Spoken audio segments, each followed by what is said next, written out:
Welcome everyone to the Newcastle City Council meeting for September. I want to tell you who is on the call if you are not on a video. Myself, Linda Ratchford, the City Council President. Also on council, we have Councilperson Souter, we have Councilperson Smith, Councilperson Larry, Councilperson Platt, and Mayor Mike Caranta. We also have our City Administrator, Bill Barthel, our City Solicitor, Dan Lusco, our Police Chief, and also our Building Official, Jeff Bergstrom. Also joining us is we have our City Treasurer, Janet Clarlin, and our City Clerk, Brian Whitaker. So welcome to everyone. I wanted to also thank Kim Bergmerle, who's the host for the meeting this evening. And wanted to tell you that yesterday we all celebrated Labor Day, but I want to pay a special tribute to the employees of the City of Newcastle who do an exceptional job in the Newcastle community. Even during the pandemic, they've been dutifully carrying out their duties. So thank you very much for that.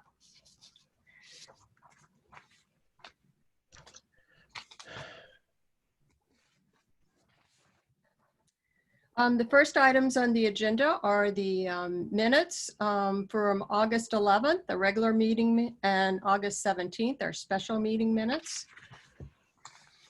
At this point, I'm going to ask if there are any comments on the meetings.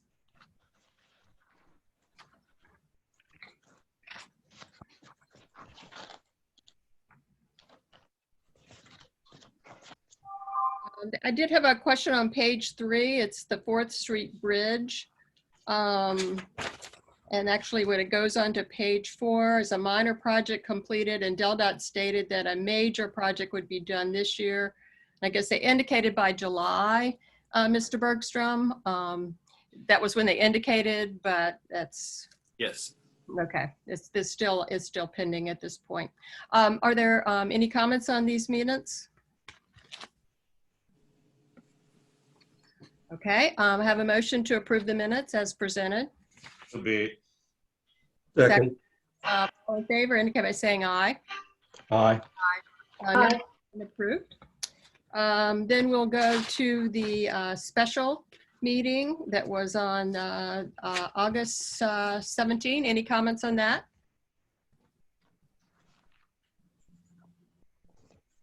Okay, do I have a motion to approve those minutes? Motion may be accepted as read. Okay. Second? Second. Second, and all those in favor indicate by saying aye. Aye. Aye. Okay, nays. Okay, the minutes have been approved. Okay, and we're going to go to our next item, which is the treasurer's report. I'd like our treasurer, Janet Carlin, to present the information that was finished at the end of August.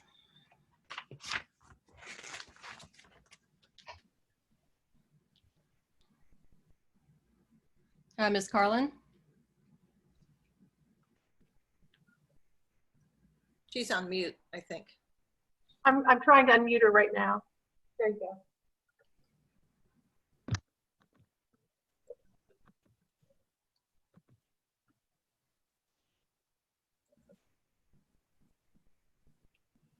Great. Hi, everyone. This is the unaudited report as of August 31st, 2020. The total unrestricted funds, $5,116,932.89. Total restricted funds, $2,274,275.93.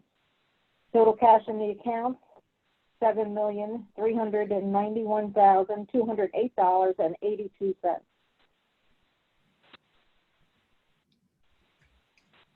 Okay, at this point, I would ask for a summary where we are year to date, especially on revenue sources. I know that has been a concern.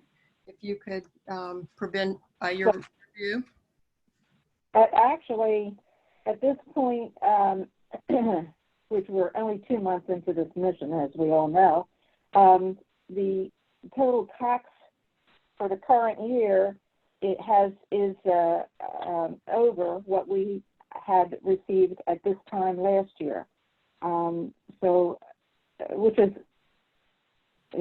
exceptional. And we're doing very well so far.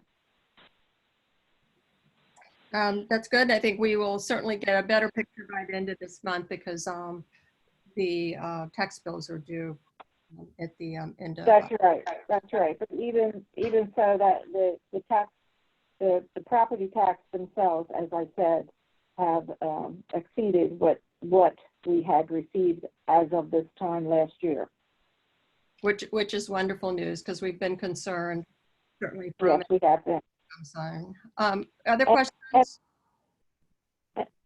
And we shouldn't, I mean, it's still a concern, not particularly the taxes, but as we go forward, we still need to be concerned about those items that we cut, and we'll look at this again, as you said, at the end of the September or so. Okay, thank you very much. You're welcome. Any other questions?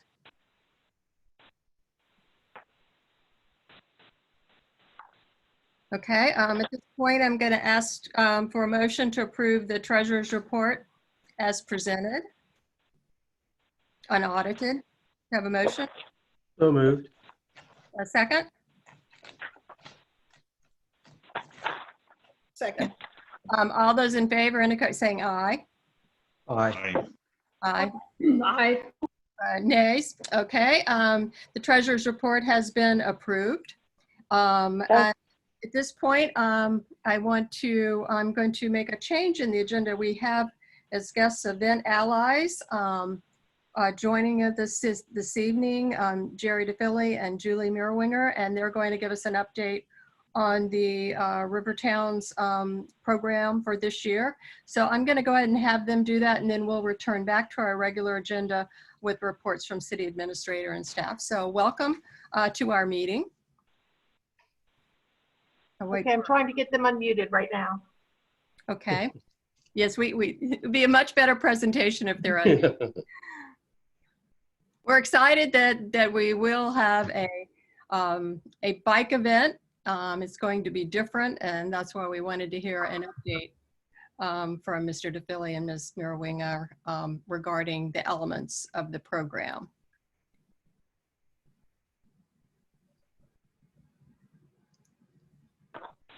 If they hit *6, if they're on a phone, if they hit *6, they should be able to unmute. Okay, I see Ms. Mirwinger is unmuted, so that's great. So I'm going to go ahead and ask her to begin the Hi presentation. there, this is Julie Wenger. Can you guys hear me? Yes, great. Thanks for joining us. Perfect. Absolutely, thanks for having us. So as Linda mentioned, we're really, really excited to be moving forward with the Rivertowns Ride on October the 3rd. This will be our 8th year doing the event.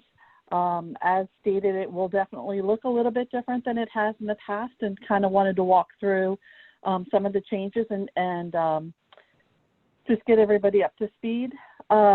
So like years previously, riders will be participating for a medal. The medal will be based on their completion of the circuit. We're going to involve the Jack Markell Trail, the Delaware City, and Newcastle.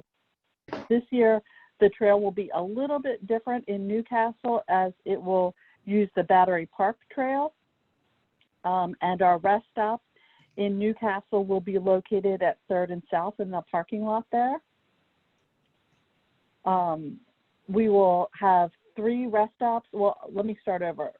The ride will begin at 9 o'clock in the morning. There will not be a festival component. There will simply be the recreational ride component. We do have our major sponsors all returning this year: Delaware, Savage, Neuter, Amquip, Brand. partnering with Wilmington Convention and Visitors Bureau, RDC, the town of Delaware City, Tri-Supply are all continuing to be involved in the event.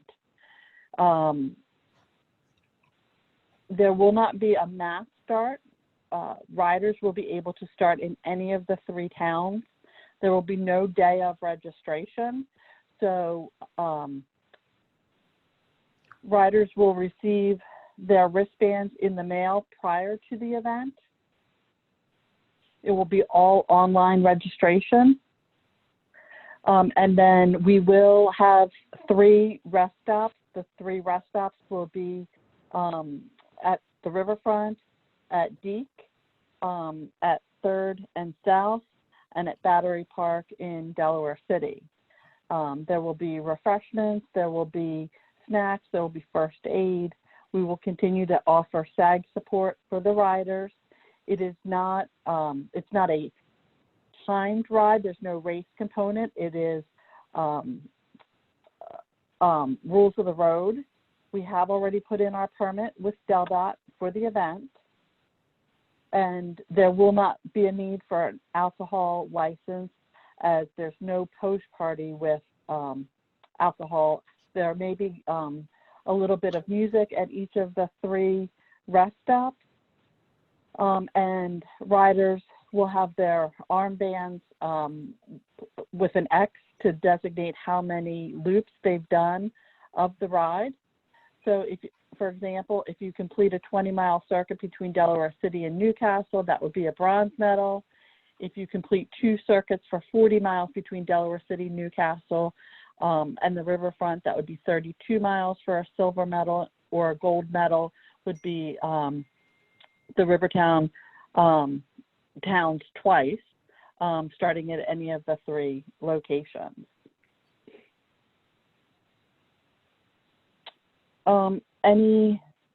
Any questions? Jared, anything I left off? Julie, this is Linda Ratchford. You may want to talk about the advanced registration, so that prevents, crowds in terms of walk-ups and that type of thing. Yeah, so as I mentioned, there's no day of registration. It is all online. Registration is open. I think there's nearly 70 riders registered currently. Almost 50% of those riders are coming from out of state. And yes, the day of, there will be no day of registration and no mass start in any one town. So riders will have the ability to start at 9 o'clock from any of the 3 locations. And then again, they can finish at any of the 3 locations. We will staff each of the rest stops. We are not in need of volunteers for that. And their wristband, which would have their SAG support number, will be mailed to them in advance, so they don't have to actually go and check in anywhere in order to begin. Are there questions from council? This is Russ Smith, Julie. Maybe I missed it. How do people sign up online? How do they know how to sign up? So there's a dedicated website for the event, rivertownsfestival.com. And right on that website, there's a menu option for ride. When you click on that, you can register directly there. It has, like, we are sanctioned with USA Cycling, and they can go right to Bike Reg right from that website to go ahead and register for the ride. Okay, thank you. You're welcome. Hey, Julie, Councilman Platt here. You said you're going to use the battery or the path on the Battery Park. I know it's a multi-use trail, but I know most of us use it. And with that much bike traffic, are you concerned about safety for pedestrians walking there? Or is there anything taken into consideration for that? Not really. To be honest with you, it's because it's not a mass start, and people will be starting from 3 different locations and then riding on their own, I don't feel as though you're going to have any concentrated times where you'll have a huge influx of cyclists all grouped together. I was more concerned about the speed of them. Well, it's not a race. It's not a race. People will be leisurely riding, not doing it for timing. So this is Russ again. So just at the Battery Park Trail, it's just down the trail and back. That's basically all it is. Sarah, do you want to talk specifically about the route in Newcastle?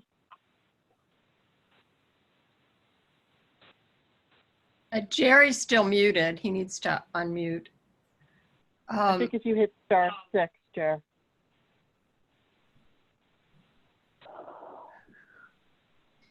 I will comment. If you're coming from Wilmington and going back to Wilmington, you will just stop at the parking lot, correct?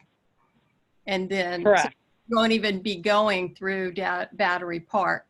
The people going through Battery Park would be the people that would be going down to Delaware City.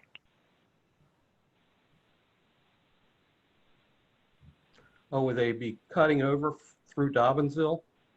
Is that how it works? Because it does actually. Let me just pull up the exact turn by turn real quick.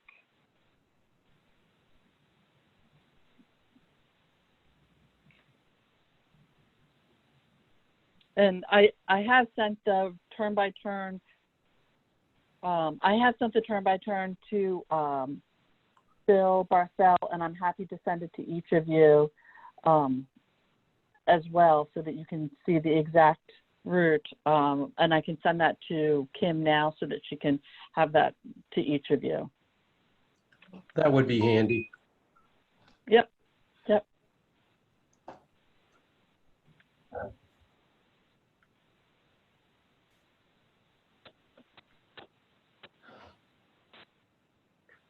So, and I'll send that to her now, so that you'll have that. Okay, other questions at this point? So if there are not any more questions on the River Towns ride, I think Mr. Smith had a question regarding, Separation Day and thinking about 2021. Yeah, just to explain, who knows what will be going on in May, but I thought maybe we could, if we're going to do anything, we need to start thinking about it, and maybe we could come up with some kind of scalable plan. A barbecue may be out of the question this year, but maybe more of a hometown sort of event, and which we could plan at different levels, and then actually decide around December at what level we would be proceeding. But that's sort of the direction I was thinking, and I was just wondering if you had had any thoughts about Separation Day. To be honest with you, I can say that we are interested in working with the city on Separation Day, but specifics of the components of it, we really have not spent a lot of time at this point thinking about the parts that may or may not be able to take place for June.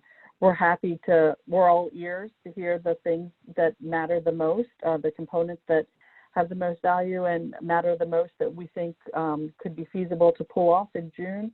We're happy to start those conversations and start planning, but to this point, to be honest with you, River Towns will be our first event since the new year.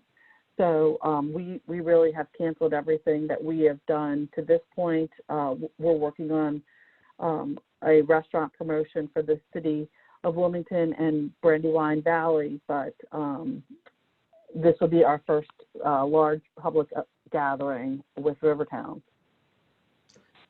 Well, maybe we need to have some preliminary discussions anyway.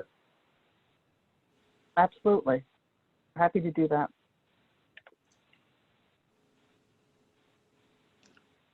Linda, you're muted. Thank you for joining us this evening, Julie and Jerry. And if anyone has any questions, contact Bill about this. We appreciate helping us get bicyclers to visit Newcastle. It's a great way to be outdoors and certainly to come in and be safe. So thank you very much. Thank you. Thank you. Okay, next item is reports from city administrator and staff. Mr. Barthel. Yes, thanks, Madam President. Do you want me to drill down a little bit further on the numbers for the transfer tax and the property tax, or is council satisfied with the treasurer's explanation of those numbers? I think it'd be helpful to drill down further and talk about it. Okay, well then specifically, as the treasurer had indicated, we're basically at 100% of this year's projected budget, which is $112,677. Last year at this point, we collected almost $93,000, $92,887. So as she indicated, we're considerably higher there this year than we were last at this time. However, just to let council know, the transfer tax that we received in August was a check for $72,313. Of that, $60,000 was collected for the sale of one property. Evidently, it was a $4 million property. So without that sale, we would have been at $12,313 year to date, which basically would have put us at $52,677 or 47% of budget and 58% of last year's budget. So it's great that we got it. I mean, we'll take it any way we can get it, as everybody knows. But just to put a little bit of it into perspective, we're still not sure, of course, where the housing, residential housing is going to end up through the rest of the year. But again, this is all very encouraging news, the transfer tax and the property tax. The property tax, as was indicated, we're in 2020, we're at $2,897,877, or 107% of this year's budget, which is just great. To put that into perspective as to where we were last year, basically we're about 377,000, well, 377,488 over last year at this time. So all of those numbers, as I said, are very encouraging, and they're uplifting, to be honest with you. Now, I will say last September, we did collect $481,000. So it'll be interesting to see what comes in this month. But I would say, as I said, with both of those collections, tax, the property tax and the transfer tax, you know, it's encouraging. And I really don't have much else to add in that regard. If council has any questions of me for that, I do have a couple other items to present to council. Okay. Now, on somewhat of a down note, the trustees will not be funding the crier after this month. They voted to only extend that budget item till September. Should we decide that we want to pick up the cost for the printing, it's $264 a month. October through June, that would mean $2,376. I don't think council needs to make a decision tonight on the full, you know, the full 2376. If you decided you wanted to do October's, you know, letter, certainly we can come up with $264.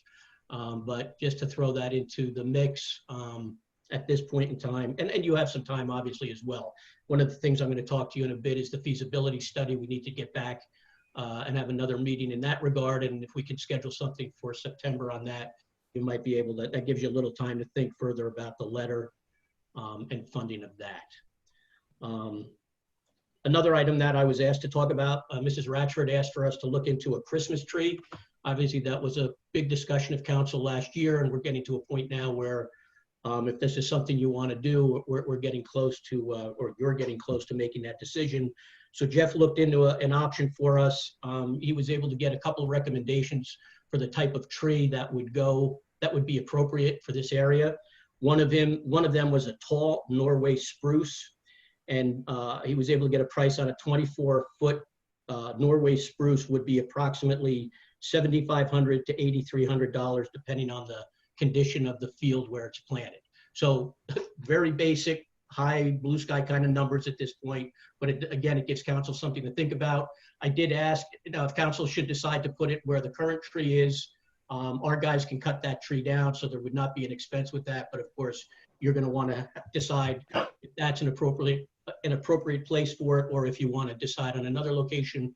I know the mayor has something to say about this. I think he had some thoughts about possibly doing it where the Banks building was, but certainly he can address that during his time with council. So I'll Bill, just keep. excuse me. So this is a live tree, not a cut tree? It's a live tree, correct? Yeah, that's correct. Okay, moving on. We did get some concerns from residents about a resident on 4th Street about no speed limit signs, or a very small or very few speed limit signs, if any, and children at play signs.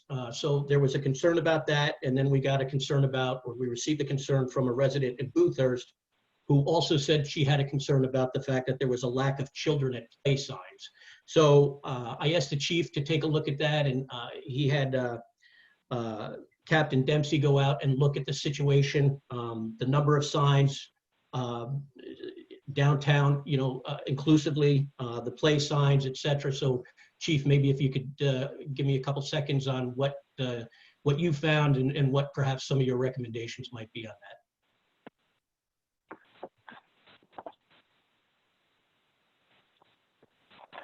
Okay, thank you.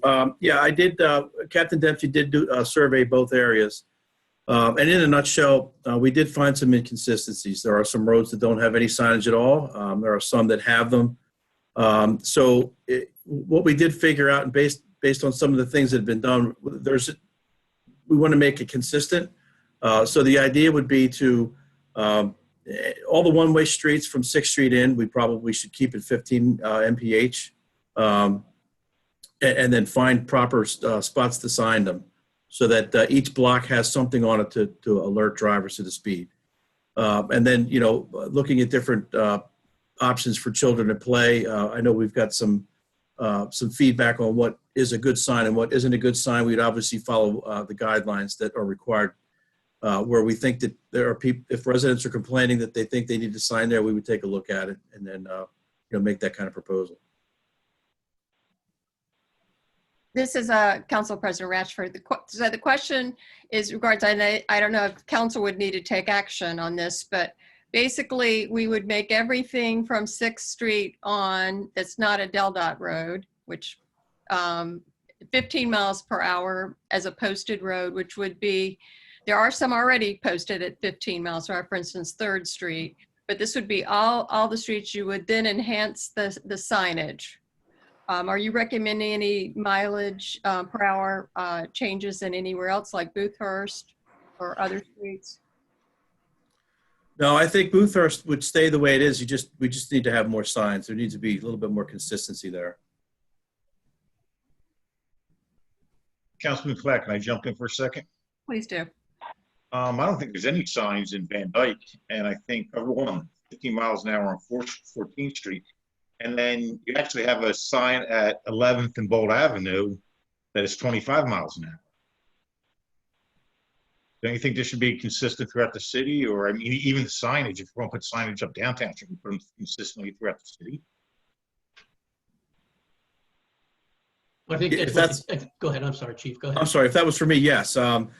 We focused on that area because that was where we were basically responding to a complaint. So yeah, I think when we see inconsistencies with the signs, we got to address it. Absolutely.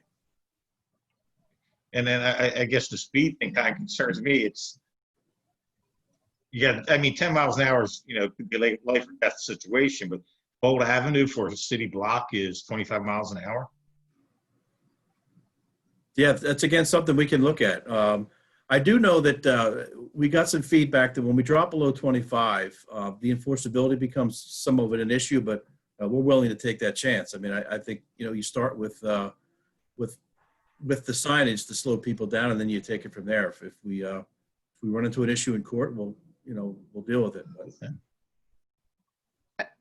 This is Council President Rusher. I think that's a good point, Mr. Platt. I mean, if we posted 15 miles an hour everywhere on our own city streets, the issue becomes not that we can't do that because we have that full authority, but the problem becomes then it goes to court and court says, well, typically this would be a 25-mile-per-hour zone that doesn't have to be posted. Is that what happens? So the speed is basically identified in the statute. You define an area as a residential area, that speed should be 25. You have the option to drop it, but again, you're going outside of the scope of what's been identified in the title. But again, that's not something that we're afraid to try. What other member of council feel about this? I'm not quite sure what's being proposed, except to be more uniform in the signs in the areas in question. Are we talking about 15 miles per hour on every residential street in the city? And will some residents object to that they don't want it to go that low? So our focus was on the areas that were identified as a problem, and we found an inconsistency downtown. Right. I don't think it's a good idea to have anything above 15 miles an hour on those one-way streets. Anything after that, I think we should take a look at on a case-to-case basis. But I was addressing, the downtown area because there are streets that don't even have any signs on them. So 3rd Street, I think, has 2 or 3. 4th Street has none. So there was an issue that we looked at.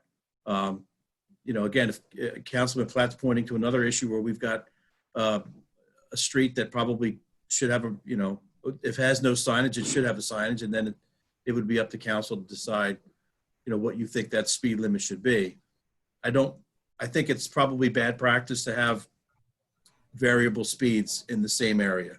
That could be a little bit confusing, but it should also, you should start with how the state governs and defines the area.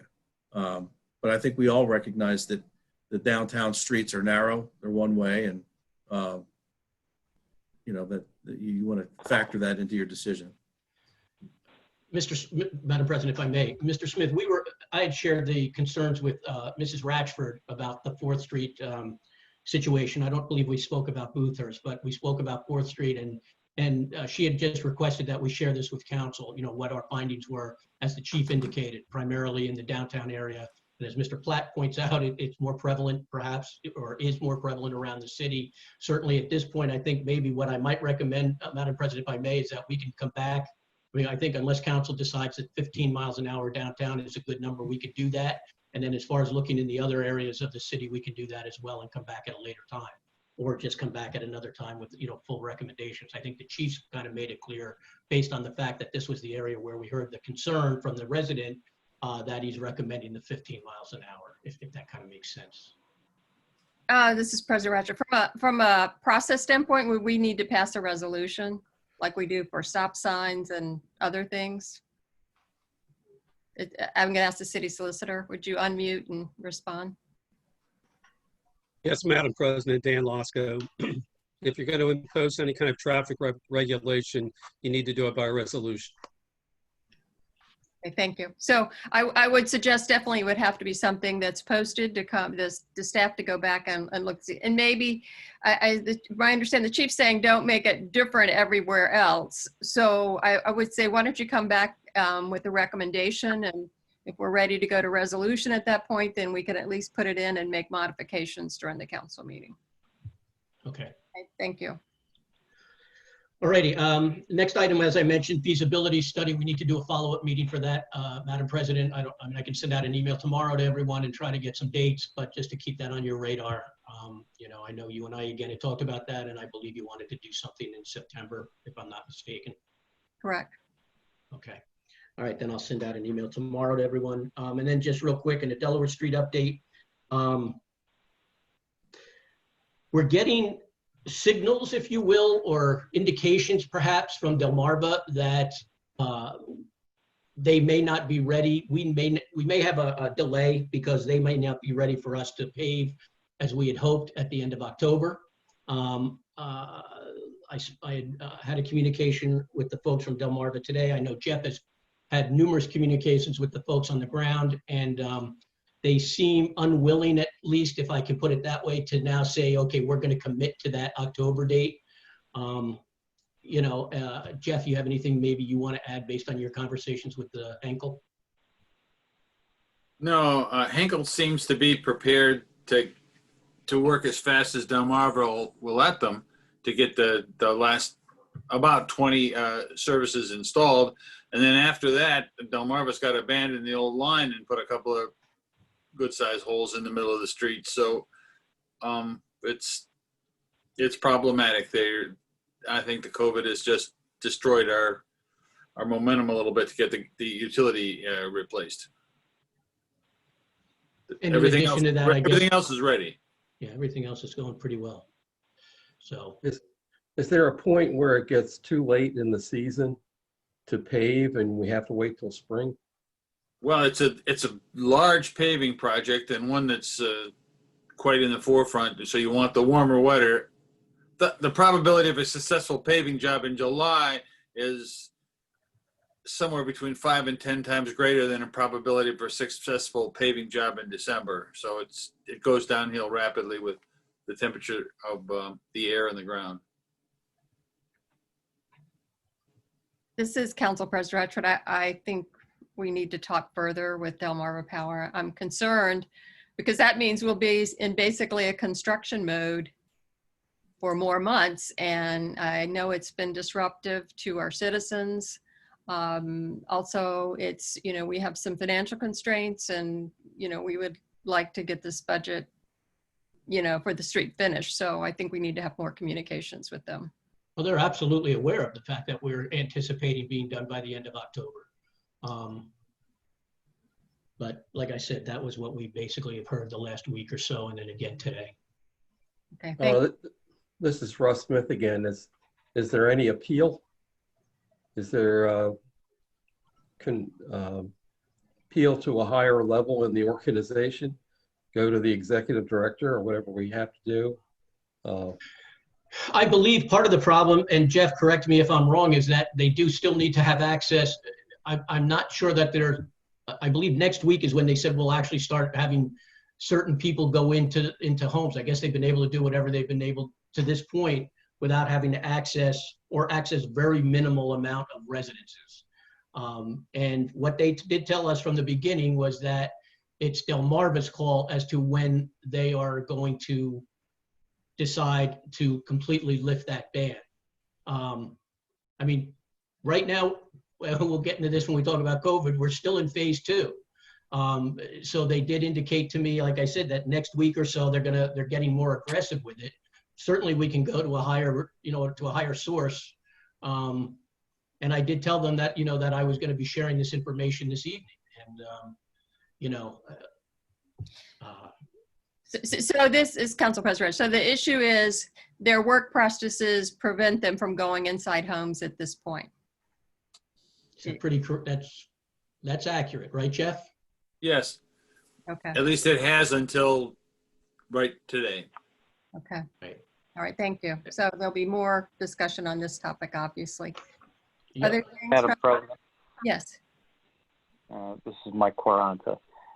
If I can get a summary email from either the city administrator or the city inspector's perspective, I am happy to push that to the senior most person in Delmarva ASAP. I'm not sure that, well, this is a policy that's been in place since the middle of March. It's now September, and I think we have to ask whether or not the policy that they've had since March is still operative in September. And I'm happy to help move that along at the senior most levels within Delmarva if that helps.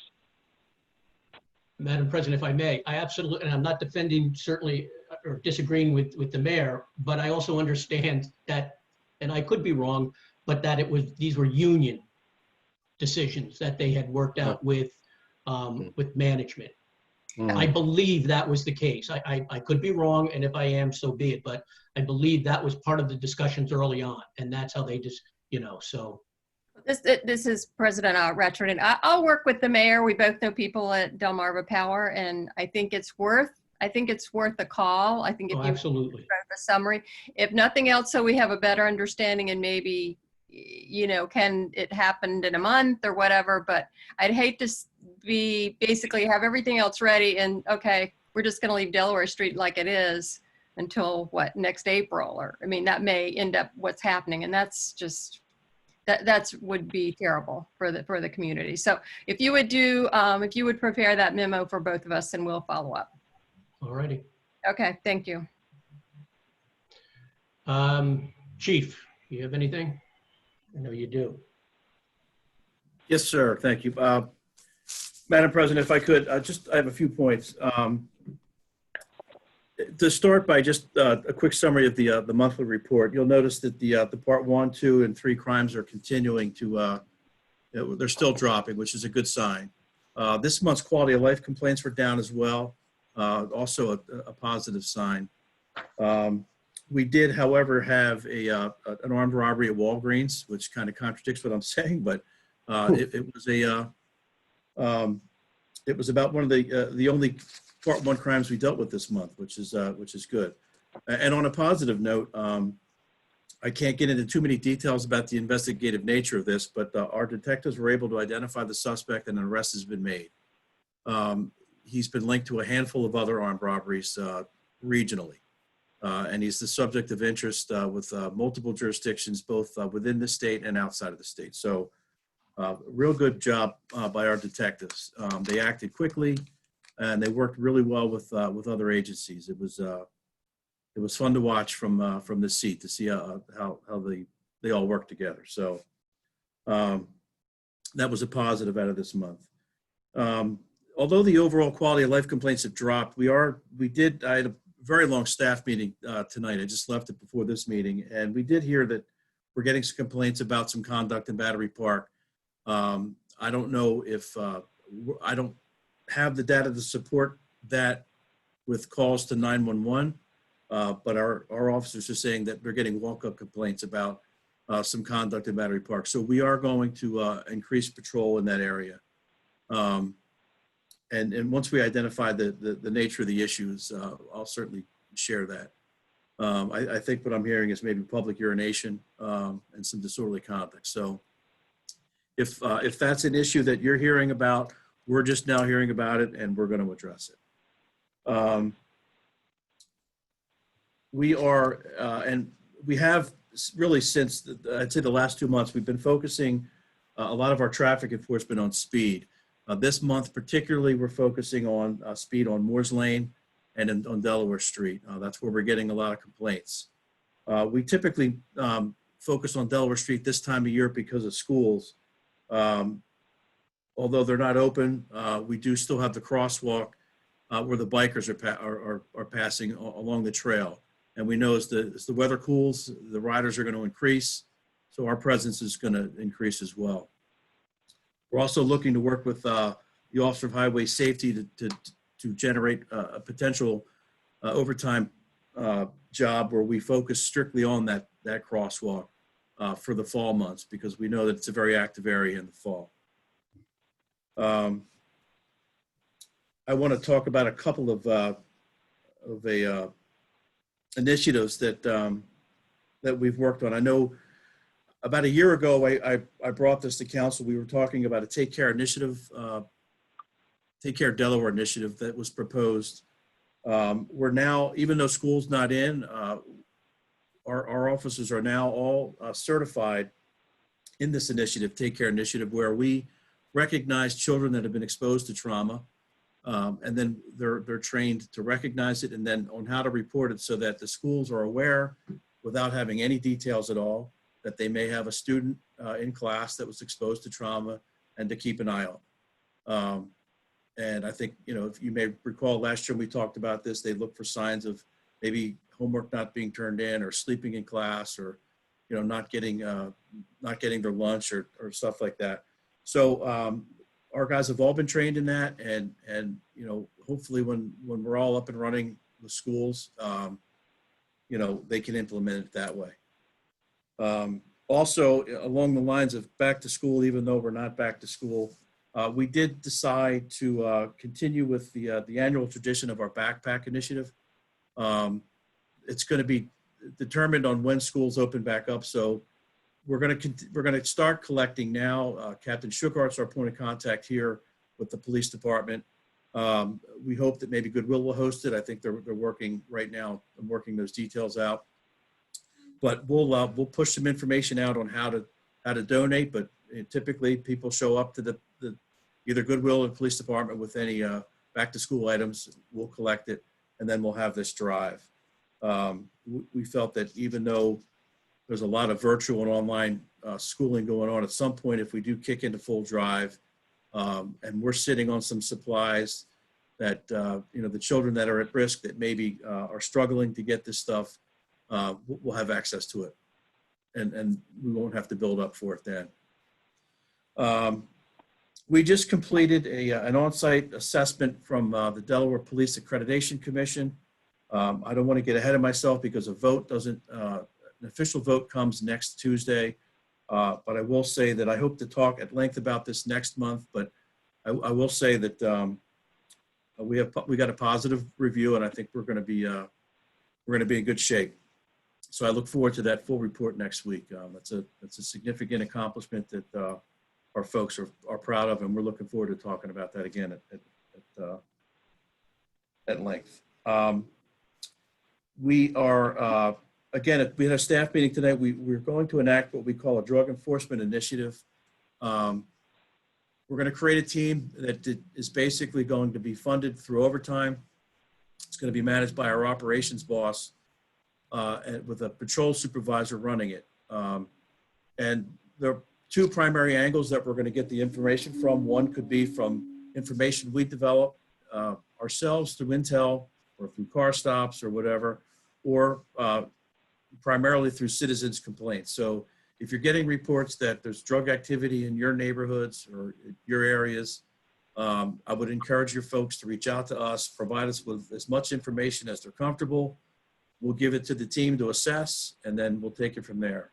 Once we start the process, we'll probably shut down communications. We're not going to share tactical information. We're not going to provide updates. That would kind of defeat the purpose, right? But we want you to know that this team exists so that we're going to take a hard look at some of the issues that we're dealing with the drug activity. Even though we're seeing a decrease in some of these areas, we are still concerned that, as things start to become a little bit more normal, we don't want to get caught off guard. We'd like to be ahead of the game for this. So I think that's all I have. If there are any questions. Suzanne Souter. Yes, Chief, I have a question. Recently, I've had some conversations with people about noise complaints. And so I looked at the code, and I see that it has very specific rules about how many decibels at different hours and so on. And so I wondered, how do your officers respond? What one person calls too loud, that's a very subjective thing. Do they have access to noise meters to measure to see if the noise is or is not above the prescribed level? Okay, so yeah, we do. There are issues with the ordinance. It is something that I think we should talk about at some point. In general, the way we handle it is we employ a reasonableness type of guide to this, right? So if you're amplifying music, that takes the reasonableness out. That's clearly something that shouldn't be happening. And if that amplification is affecting a handful of neighbors, then we're going to probably have zero tolerance with it. But we address it in a handful of ways. We do have a very active disorderly premise process in place. Right now, we've got only one residence that we're dealing with that is under the watch, we'll call it, where they've been issued a warning, and any further calls for service would lead to a disorderly premise citation. When you have the one or two time loud radio, loud music, we'll ask you to turn it down, and then we'll eventually just say stop. And if they comply, it ends there. If it becomes an issue where we have to continue to respond and we get a repeat call for service, then it may lead to either the noise violation or being put on the disorderly premise watch list. So we have a few tools that we use, but typically the conversations between the officers and the folks involved, I would say, end it more frequently than us having to get involved with making any kind of citation, any kind of citation arrests or anything like What that. about use of power tools? Because they can be pretty noisy. I don't mean lawnmowers, but saws. Right. So again, we apply the reasonableness, which, exists in the statute. We'll look at the time of day, based on the statute. But, we're careful not to get drawn into underlying neighbor disputes, right? So, if there's a landlord-tenant issue or if there's a neighbor issue, we can recognize that, all right, maybe they're being set up to, for us to kind of get in the middle of their dispute. So we apply the reasonableness. And a lot of that can be done by if we're getting repeat calls for service from more than one person, right? If it's the next door neighbor calling over and over and over again, then we know we have an issue. We also are very interested in bringing mediation into some of this.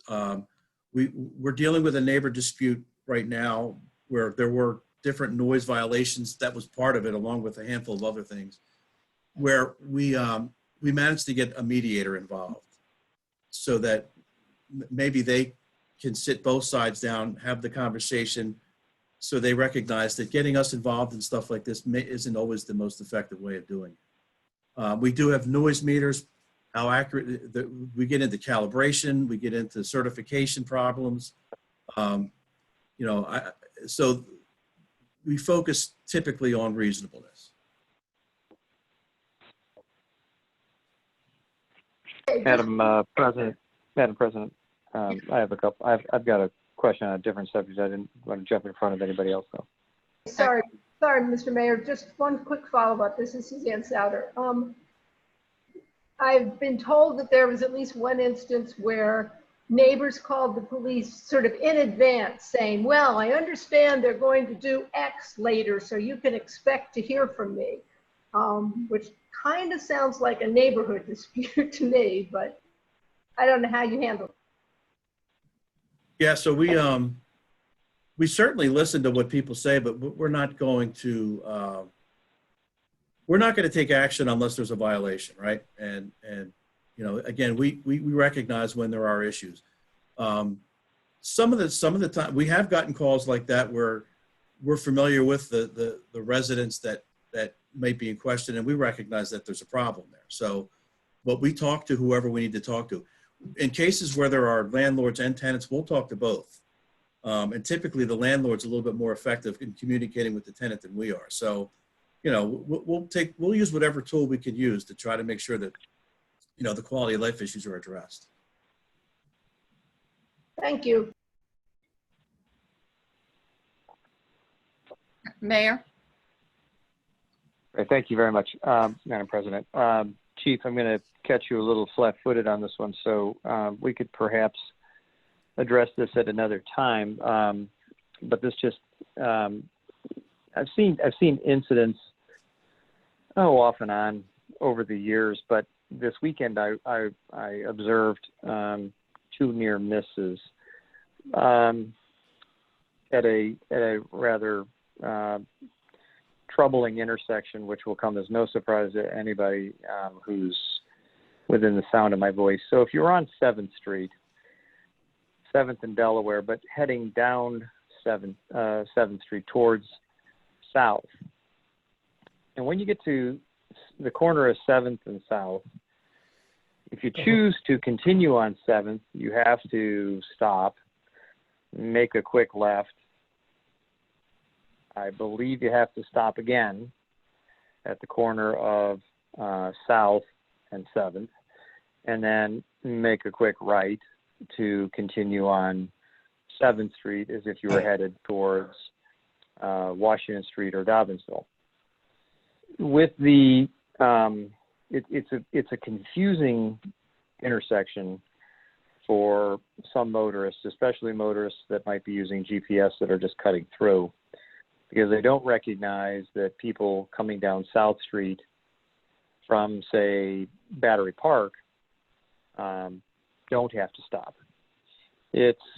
So I witnessed a near miss with a couple cars, and I've seen a couple bikers who should be observing the rules of the road, who are coming from the bike path from the Wilmington area, coming towards Battery Park on South Street, and not understanding the nuances of that intersection, especially families with small kids. And I've watched them ride right in front of cars. So I'm not asking you if you want to comment tonight, you can, but I would ask you to maybe think about ideas, thoughts, and I don't know if other council people have any thoughts about that particular intersection as well. But with the increase in bicycle traffic in particular that we're seeing, and we will see into the future because of the popularity of the path, the potential for something very unfortunate at that intersection is probably growing. I just want to put that on the radar, and so thank you for indulging me.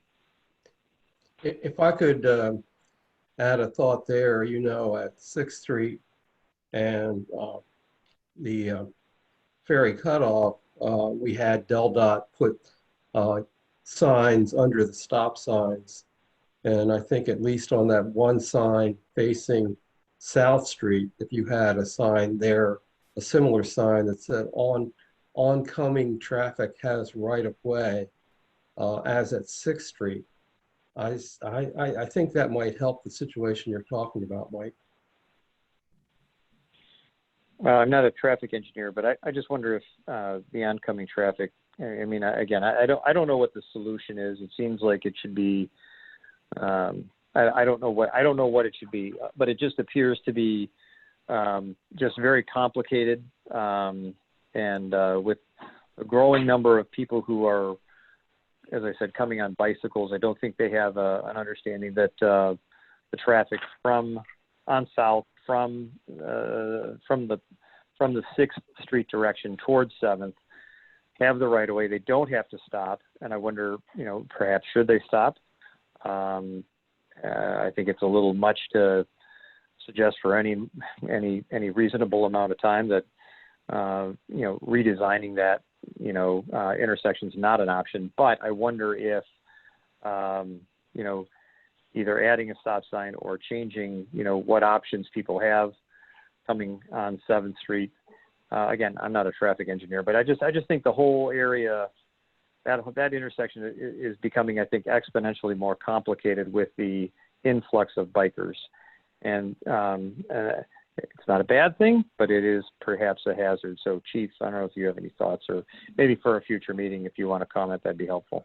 I want to say something first, President Rushworth. There are a couple of things. One, we just put in another grant application to look at bicycle traffic in that area. We were not successful last year about a different way to route the bicycles with a safer route. We put in an application. Also, the Wilmapco Transportation Plan update that we talked about at the last meeting, that Councilperson Smith and City Administrator Bill Rathel and I've been working with DelDOT and Wilmapco. That is going to start soon, and that intersection will certainly be a target of the study. It's a terrible intersection for traffic without the bicycles, and you throw in the bicycles and pedestrians, it's much worse. So I'm saying that there is work going on, but it's gonna have to be, it's gonna take a while to address. But if the chief has any ideas to do anything right now, I'm certainly open to those ideas.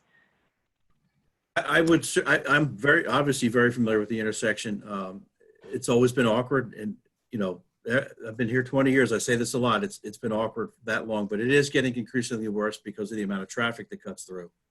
But I think council should be prepared to recognize that the only way to fix it is to restrict traffic in some way, shape, or form, whether it's coming off of South Street or coming off of 7th Street. The logical, but probably they're all going to be unpopular. the logical solution, an easy fix would be to make that a right-hand turn only off of 7th Street. When we've had major issues where we've had to restrict traffic and we've had to stand there and direct it, we've turned it into a one-way street because our back is to that road and it's dangerous. So that is, I think a lot of people stop at 7th and South, and when they see the stop sign on South, the next one, they're like, I've already stopped once, I'm not stopping again. That doesn't really apply to me. And we've seen that and we've addressed it. So it is an issue. I would think that would be a solution that council might want to consider. But like I said, whatever decision's made, stopping traffic on 6th Street would be huge, would be a problem because we want traffic to flow out of the city. It's already backed up when it's bad. So I think a stop sign would make it worse. I think if you turn it into a right-hand lane, right only, people are going to stop using 7th Street, which is going to make 6th Street a little bit more congested. So you've got, that's a conundrum. But that would be my if we thought that it was, if we saw data that there was a problem there, my immediate fix before the study would be to say, make that a right-hand turn only right now. I'll just mention again that it seems the problem is identical to 6th and Ferry Cutoff. And we put those 3 signs under the stop signs. Oncoming traffic has right of way. So if the South Street traffic is heading at you, it has the right of way. And I don't know if that solved the problem, but I haven't seen as many close calls as I used to. Well, let's ask the chief and city administrator to come back with a recommendation at the next meeting, because I think this is a real safety issue. So I think it's worth discussing some more with those 2 ideas on the table. Also, Mayor, you have another comment for the chief or question for the chief?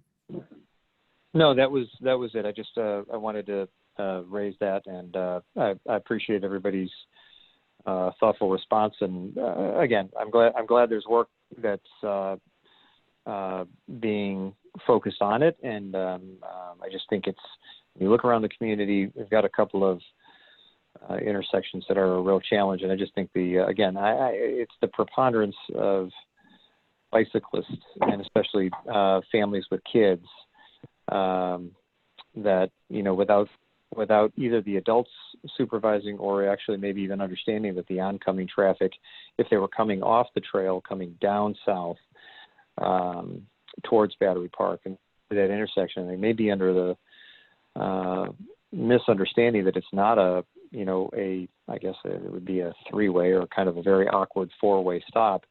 And sometimes they pause, they look, and they're expecting the cars that are coming from the direction of Battery Park on South stop. And I've seen them ride right out in the cars. I've seen cars just, this weekend slam on their brakes. So it's just something. Again, we don't want to rush to judgment. None of us are traffic engineers, but I think we ought to put a lot of attention onto this one and just see what some potential solutions may look like.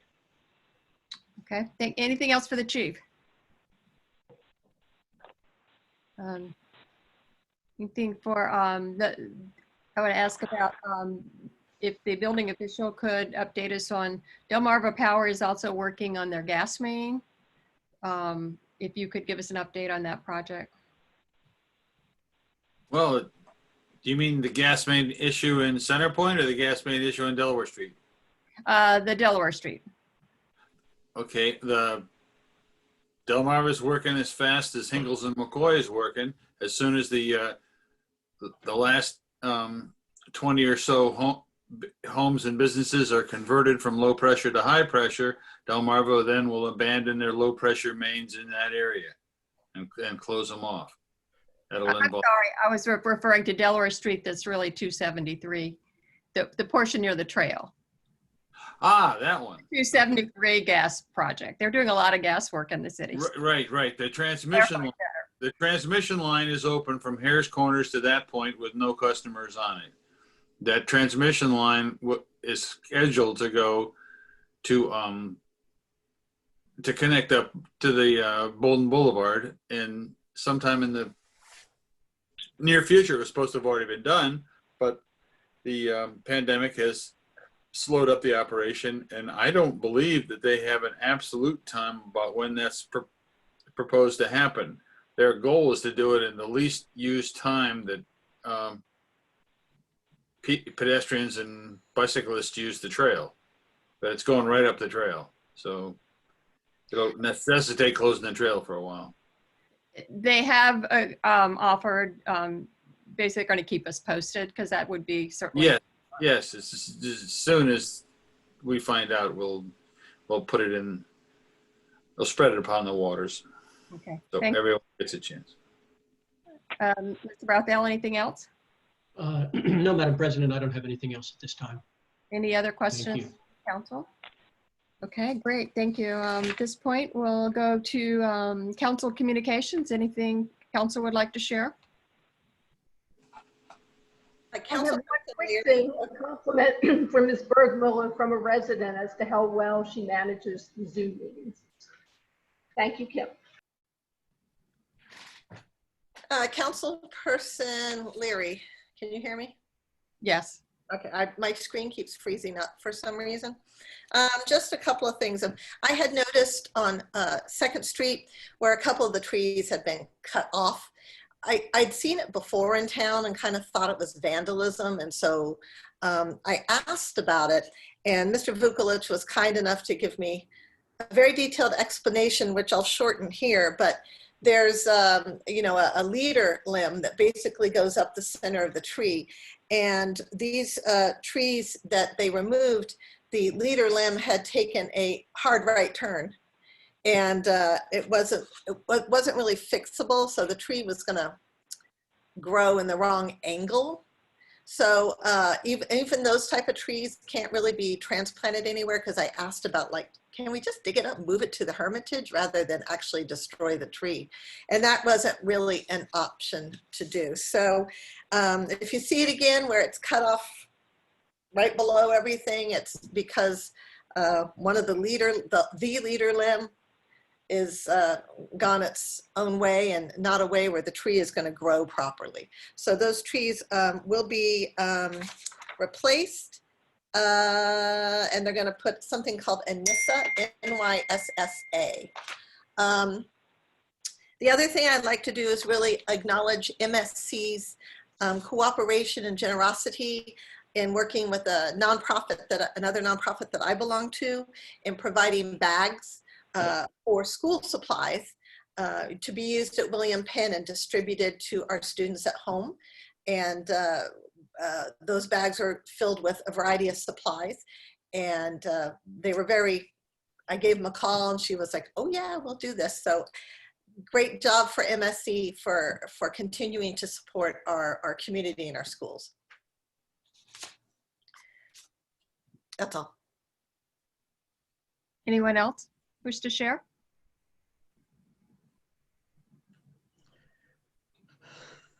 Next, we have business from the mayor.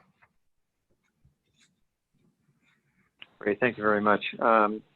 Given the hour, I'll be brief. I sent my meeting notes to everybody in advance of the meeting, so I'll just quickly summarize. Hope everybody had a good Labor Day weekend. In the past, we've talked about rental properties. I've raised this on multiple occasions. We've heard from residents, one in particular, Bree Rivera in Washington Park, about some concerns about a property there and other properties around the city, and the concern that others have expressed about not having a full set of insights into all the different properties that are in different programs managed by the state or through nonprofit organizations. And so I'm going to start, and I've begun to reach out to other mayors to see if they have a similar set of concerns, and we'll see if the state can do more to help us better understand the breadth of the properties that they have under management, directly or indirectly through a nonprofit in our city.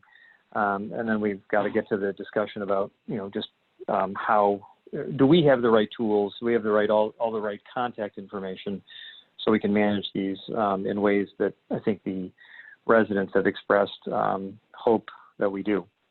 With cooler temps coming on the way, we've talked about the idea of a tree, obviously, or a holiday tree.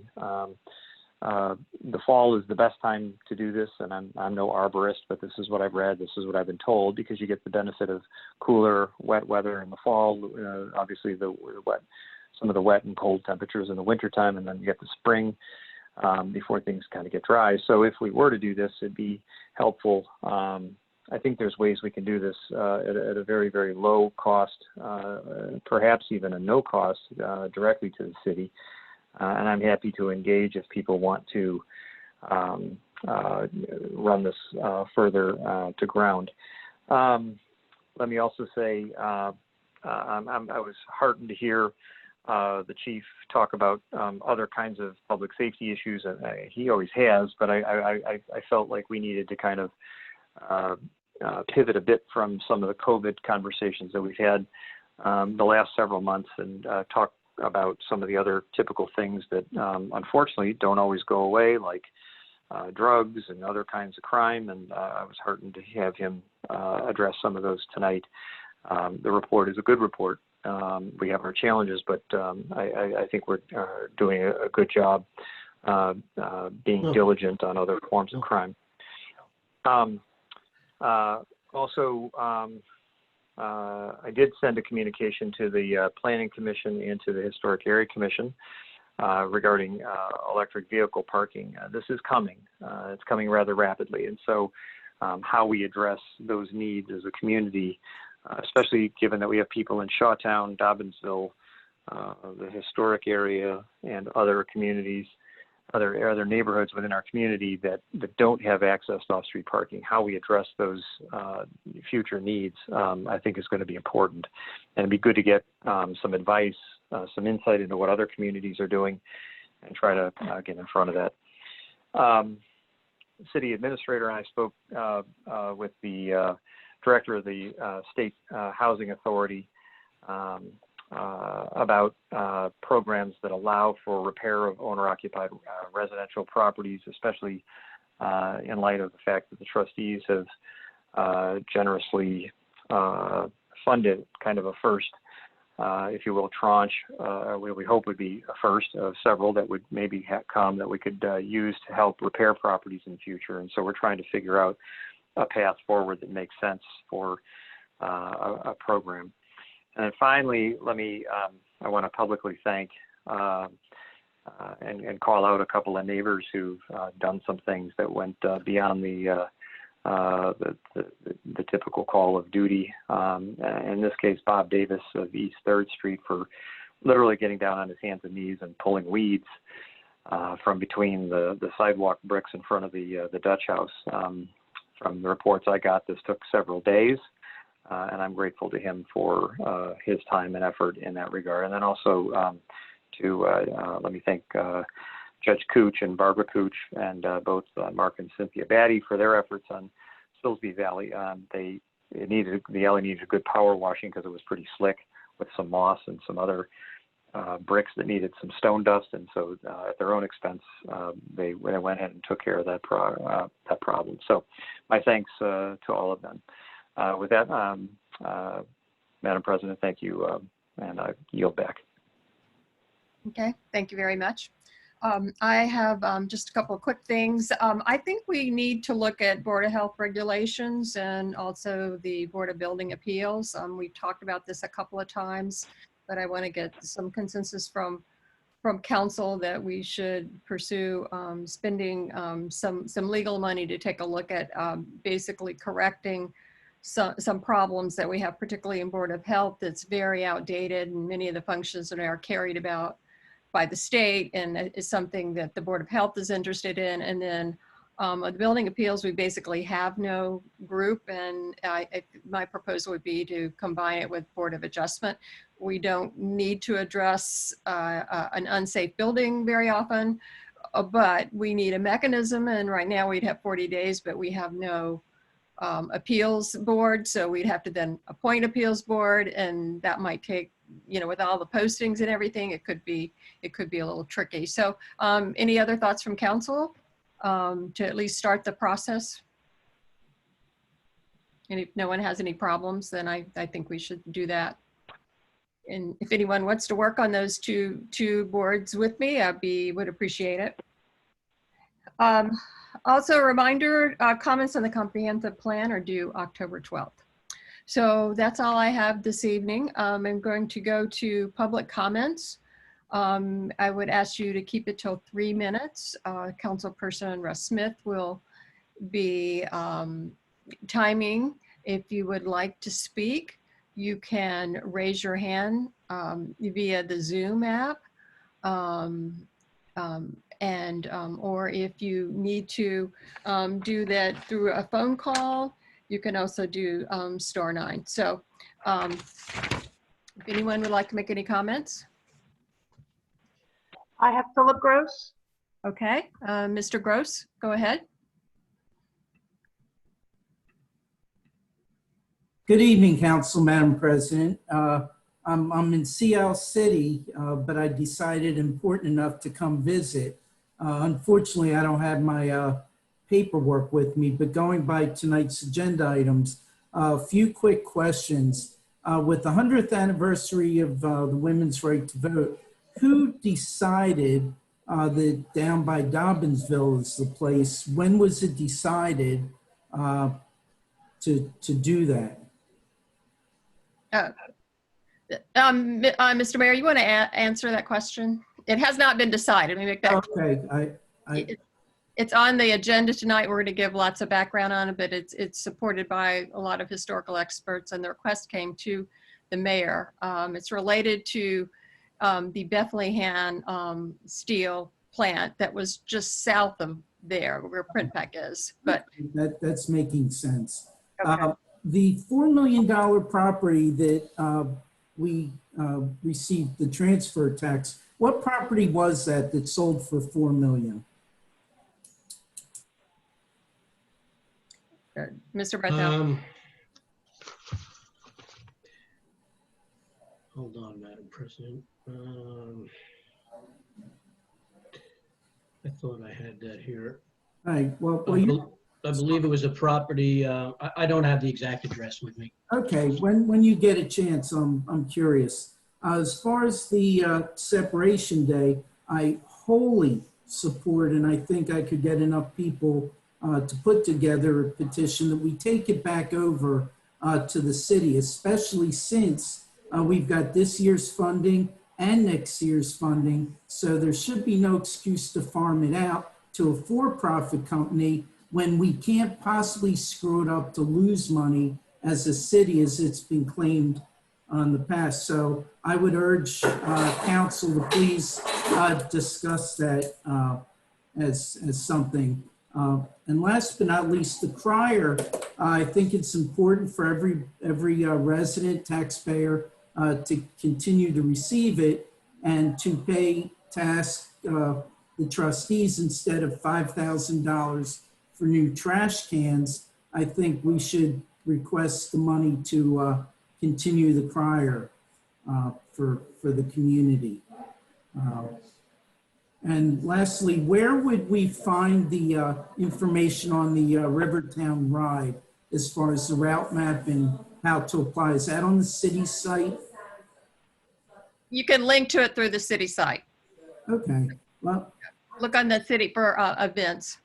Okay. I thank you very much and glad to visit with you. Thank you. Enjoy your vacation. Thank you. Okay. I think we have Tammy.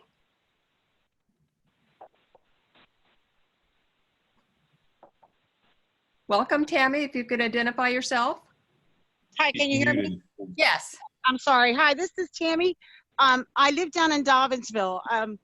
I just wanted to just say a couple things about Dobbinsville because I feel like a lot of you guys don't even know about Dobbinsville. I don't really see any city council that comes down there except maybe Michael Platt.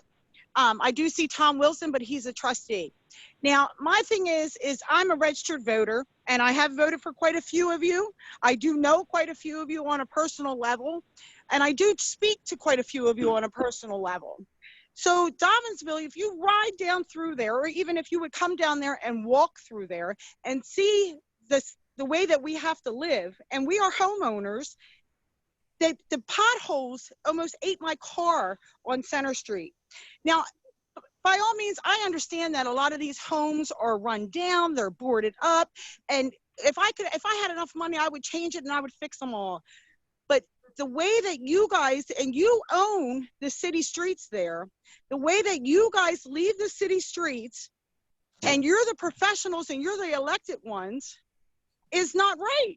So how are you supposed to say that and put your stamp of approval or your stamp on there and say, hey, I'm your city councilman, or hey, I'm your mayor, and do nothing about it? And then you expect the residents to do something about it. I need somebody that will come down there and help, not hurt us or complain about, oh my God, they have toys out there, or oh my God, they have a swing set out there, or stuff like that. We need to clean it up. I deserve to live in a proper place too. I pay my taxes, I work, I do everything by the book, I live legally, I don't sell drugs, I don't do drugs. I don't deserve to live in that environment. And if I could afford a $500,000 house down in Old Newcastle, then I probably wouldn't waste my money to do that. But it's not fair because I don't live from 4th Street down, that you guys don't take the neighborhood into consideration. And I'm not just talking about Dobbinsville, I'm talking about all the way from Buttonwood down to Dobbinsville. You guys are the city council. And I need somebody to step up and do something about it. You're going to have to get off your porches. You're going to have to come down to Dobbinsville and meet some of the residents and try to help us fix things, because I can't change everything by myself.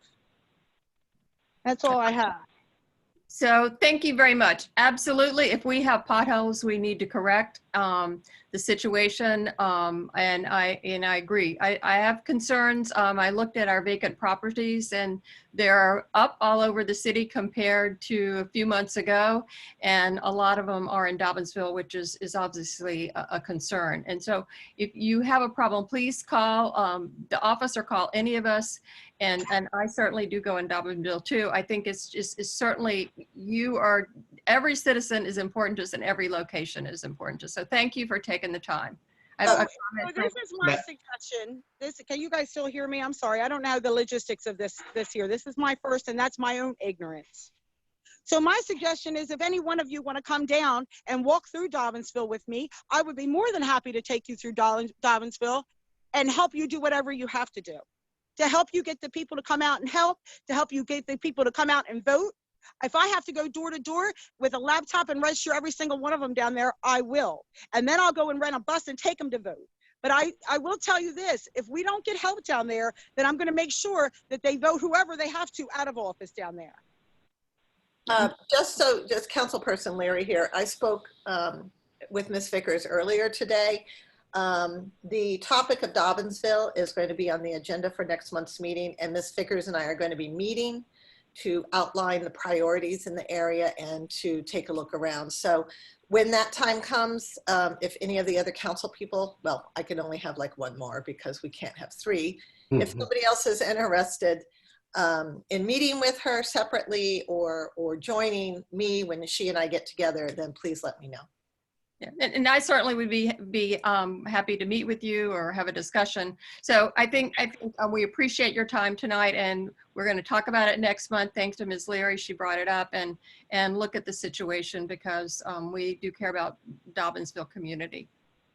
Madam President, can I jump in just a second? Michael Platt. Okay. We have the city administrator send somebody out to look at those potholes, because I did walk out there over the weekend, and there are 2 huge potholes at the end of Center and Clark, that street in between, I'm not sure of the name, and that is a legitimate complaint. And I heard about it over the weekend, took a walk down, and that is a pretty good, it is a mess. The parking lot, I mean, there's bigger problems than that, but we can take care of the potholes. That is our responsibility. Yes, exactly. Thank you. That needs to be done immediately. And I'll be happy to go down to Dobbinsville with Ms. Leary and meet with Ms. Vickers. Thank you, Russ. And we have Gail Levinson. Oh, okay. This is my first Zoom meeting. I have a couple of comments. One, when it comes to traffic and issues, is Chief McCabe. Oh, you're there, Chief McCabe. Anyway, it is I have the bird's eye view of how people drive on South Street and 4th Street. They're 25 miles an hour. They are just zooming through the stop signs each way. The bicyclists come. Many, many bicyclists. I don't understand people don't see these stop signs down here. And if somebody's coming out 4th Street onto South Street, it's really hazardous. I have to do it all the time in terms of the people that are just not watching. When they took the parking away in front of the senior center, one of the things Brenda Walters and I were talking about was the fact that just encourages more speeding, that there isn't anything that slows people down once that occurred. Until then it sort of tightens up. So, but you guys could make a lot of money for the city if you started ticketing people who are going 40 miles an hour, who aren't stopping at those signs either direction. That's number one. Number two, I got my weekly late, and when I saw that you guys are considering putting $5,000 to new trash cans on Delaware Street, that's all fine and good, but south of Delaware Street, there are no trash cans, and it is still a mess around the parking lots. In Battery Park, no place for people to put dog excrement still. And I just take great umbrage with the notion that we want better garbage cans on Delaware Street with nothing south of Delaware Street for the visitors, the bicyclists who want to put their plastic bottles somewhere. I would really like somebody to figure out how to, if nothing else, at least put receptacles at the parking lots. And I know there's a discussion, is it trustee, is it city, is it whatever? It would seem to me that the trustees and city council could figure out a way so it is not so loaded with trash. And that's my comment. Okay, thank you very much, Ms. Levinson. Appreciate you taking the time. Is there anyone else, Ms. Bergula? No, nobody else has their hand raised. Okay. Well, thank you. Then we're going to proceed to the first topic on old business. That would be a council discussion and possible action on city operations budget or recovery due to COVID-19. In your packet, there are the new guidelines on playgrounds. And at this point, city playgrounds are closed. The question is, should they remain closed? They did put out some guidelines. They have very specific things like should be disinfected at least once per day. And they need to identify hand sinks or hand sanitizer and remind people to wash their hands. And I think it would be difficult for us to do that. And the state parks are still closed. Their playgrounds are still closed. So I want to open it up as a council decision. My recommendation would be to keep them closed until we hit phase 3. Any other comments? This is Russ Smith. I concur with your opinion, Linda. Okay. I agree also. I guess I'll be the oddball. I'm with you. I disagree. I do think that we should reopen the bathrooms. And if we reopen the bathrooms, then somebody has a place to wipe their hands or wash their hands and do all that stuff. So certainly I see a lot of children wearing face masks, even those that under the age that don't need to. And I just feel that we should open the bathrooms for the access they need to wash hands, and that we should reopen the playgrounds. But that belongs to the trustees, so I'm not quite sure why it's our decision. But this is President Rashford. This is a decision about city playgrounds. which would be Dobbinsville, which would be Penn Valley, which would be Buttonwood, Van Dyke. Has nothing to do with the Battery Park programs, which do have a bathroom. None of those other places have bathrooms or hand sanitizer stations. So that's what we're talking If we open the state restrictions seem pretty strict as far as wiping down all the equipment, on a regular basis. I don't know what it said, every hour or whatever. That just seems, who's going to do that? Councilman Platt here. They're not regulations, they're guidelines. So there's no value to the law as far as that goes. So it probably wouldn't hurt to open the playgrounds. All the county playgrounds are open. All the county sports fields are open. If you go to Del Castle, it's open. If you go to Roger Manors, it's open. If you go out to the one off of 141 with the amusement park, I can't think of the name of it, it's open. I spend a lot of time on weekends just taking my hound out for a run, and the county's pretty much open. And going back to the quality of life issues the chief brought up, maybe the trust should open the bathrooms now because you wouldn't have people urinating in the park. I agree.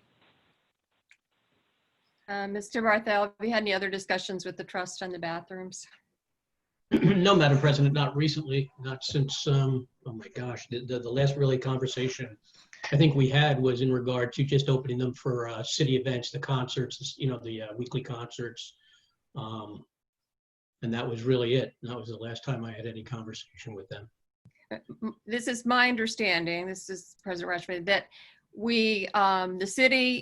at this point they're closed, but if the city pays for extra cleanings, then they open the bathrooms. So that is the last that I have heard. So we would have to basically commit to doing the extra cleanings as required by law to open the bathrooms. That's my understanding as well. Yeah, and we did pay, I'm sorry, Mrs. Leary, we did pay for the concerts, obviously. I'm waiting for a bill from them for that. And the movie night that we had. So, and I will submit that to the county to see if we get reimbursed for it. I would expect that we would. I would hope we would, but I'm not 100, I would think we would. But anyway, but yes, you are correct. My understanding is the same. If we pay for it, we'll do it. Then if that action falls under the CARES money, Bill, is that correct? Yes. I don't see why we would keep it closed as long as we're going to get reimbursed, but I think that's something we really should look at. So like Mike says, I don't get out around in the county as much as he does, but it's, I take his word for it for things that are open, and I think ours should be, so. Councilman Platt again, it was Brandywine Springs I was thinking of, just came to me. And they have Johnny on the spots and they're not clean regularly, I'll tell you that right now. My other thing about the COVID thing is it's either time to take the big placards down around the city, one, they're an eyesore, or let's start changing up the message because they've been up there for so long, nobody's looking at them at this point. No one. I mean, let's put up, let's change the message or take them down. It's the same thing, the 4 or 3 that we have in the city. Are they up in any other city, Delaware City? I haven't seen any. So. I asked the chief to comment. If you decide to have them, I'll call DelDOT tomorrow, have them removed. My understanding is if we lose them, we may not get them back. So I'm sorry to cut you off, but I agree with that statement. Keep them, then let's just change the signage, maybe move them around, put them in different spaces where people can see them better, different viewpoints, different vantage points. You get kind of blind to it being there. I don't know, DelDOT puts really quirky messages on their boards over the highways and stuff, and maybe we need to start changing this to something quirky, Aren't they for visitors to town rather than local residents? I would think so, but you still need to So- change up the message. But I think at this point, let's just ask the chief to look at the messaging for right now. Is that suitable for everyone? Then we still need to do a decision about, I think it'd be helpful in the restrooms, the city administrator maybe could check to see how the payments come back in terms of whether actually what we've already spent gets reimbursed. I think that would be very helpful to find out, and that might take a while. Is that correct, Mr. President? Well, in regard to having actually gotten or received any statements from the trust, I have not. I'm still waiting for, I've had communication with them and we discussed how to bill the city for that. So I would have expected that sooner. But that being said, we certainly can go to, I can go to the county and request whether or not they would allow us to be reimbursed for that expense. And then it would be a function of, how often do you actually want to or have to do it based on our funds? Which we have some significant funds, 188,000, which seems significant now unless this thing goes through next June. But we certainly could request, an approval for it. I think, and I'll ask our solicitor, I think the question is with anything with the, okay, so we own it, they manage it. And, as a function of, statute, that may not have any implication on what the request might be. They may come back and say, that's fine. But I really hoped, quite frankly, to have something to actually submit to them for those events. And I'll circle back with the trust tomorrow and see if I can get copies of that. Ms. Leary? Regarding the playgrounds, looking at the playground guidance, it just, the second half of it, which signage should be present at the playground to, wear face coverings, if it's cleaned and disinfected each day, or remind them that the playground is not disinfected between users, and encourage users to wipe down the equipment when they arrive. So some of these guidelines put it back on the users. So. Okay, I think at this point we should probably just do if there's I guess at this point, would we say, ask the city, is there a motion? The motion would be to open them. Is that correct, Mr. Lasco? Yes, Madam President, you can certainly make the motion to reopen the parks. Madam President. Playground. So if you make a motion, then we'll do a voice vote and we'll make a decision. Okay. Well, Madam President, Councilman Platt here, and I don't think there needs to be a motion. I disagree with the city solicitor. This is part of the mayor's state of emergency. He's the one to shut the playgrounds down. So there's no need for council to interact. He can open them. He shut them down. The council shouldn't even be involved in this. The ball got turned over to us. The ball. State of emergency ended. Then they should have been opened. They were shut down due to the state of emergency. If the state of emergency ended, that was part of the order, they should have stayed down. There was never a council vote to shut the playground down. Mr. Lasco, I guess this then comes under we're following the guidelines from the state. At this point, there's no state of emergency in the city. It's going to be council's purview whether to keep them open, shut the parks, the playgrounds. You'll have to follow the state guidelines, but the state is not prohibiting playgrounds to be shut down. So it's council's purview. I disagree with that, but I'll take the vote. Okay, then we would need a motion to open the playgrounds. I'll make a motion to open the playgrounds. Second. We have a second. Okay, I'm going to take a vote. All of those in favor of opening the playgrounds as moved by Mr. Platt and seconded by Ms. Leary indicate by saying aye. Aye. Aye. Okay, all those opposed to opening the playgrounds indicate by saying nay. Nay. Okay, then the nays have it. The playgrounds will remain closed. Madam President, I'm going to protest this because City Council never, ever took a vote to close the playgrounds. Never. Correct. So we're voting on something that we never acted on in the beginning. Well, we took over the responsibility for managing the COVID issues after the state of emergency. And that's one thing we're going to talk about is the next thing, the emergency Okay. the chapter 28. I mean, it is, I mean, there's some other things that, you know, are not, you know, that we're following guidelines on that basically are operational procedures that are under the purview of the city administrator and council. So it's all in our ball court now. So we're going to talk about chapter 28 revisions, which everyone has in their packet. That's unless there's any other COVID stuff we need to talk about this evening. Any other issues? Mr. Barthel, anything else? Well, Madam President, there is one other thing I'd like to add, that we have worked out an agreement and have signed a MOU with MSC. They are applying for CARE grant money through us. And so we just wanted to stipulate to them that if they are allowed to access some of those funds, that they can only access up to $15,000, and if it's determined that that they're, you know, down the road, if there's an audit and it's determined that the city has to reimburse the county for that money, that they will reimburse the city for it. And we also agreed that should that money, the $15,000 that we're allowing them to access, should the city get to a point where you're at 175,000 and you need to go to 188, that MSC would then reimburse us for the difference, so that the city's not at any risk of not having full access to the $188,000.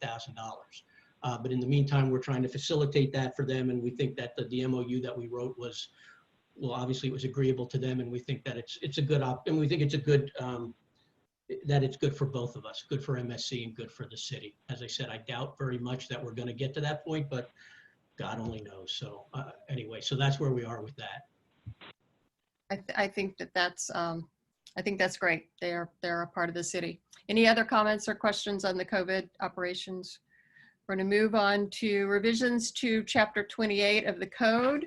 Everybody has that in the packet. We had a discussion at the last meeting. You know, there were some issues, as Mr. Platt indicated, in terms of the whole management of roles. I think the city did very well, but there were certainly some questions about the ordinance being out of date and I guess, you know, difficult to deal with, like for instance, and not really designed for a pandemic, let's be frank. So at this point, are there comments?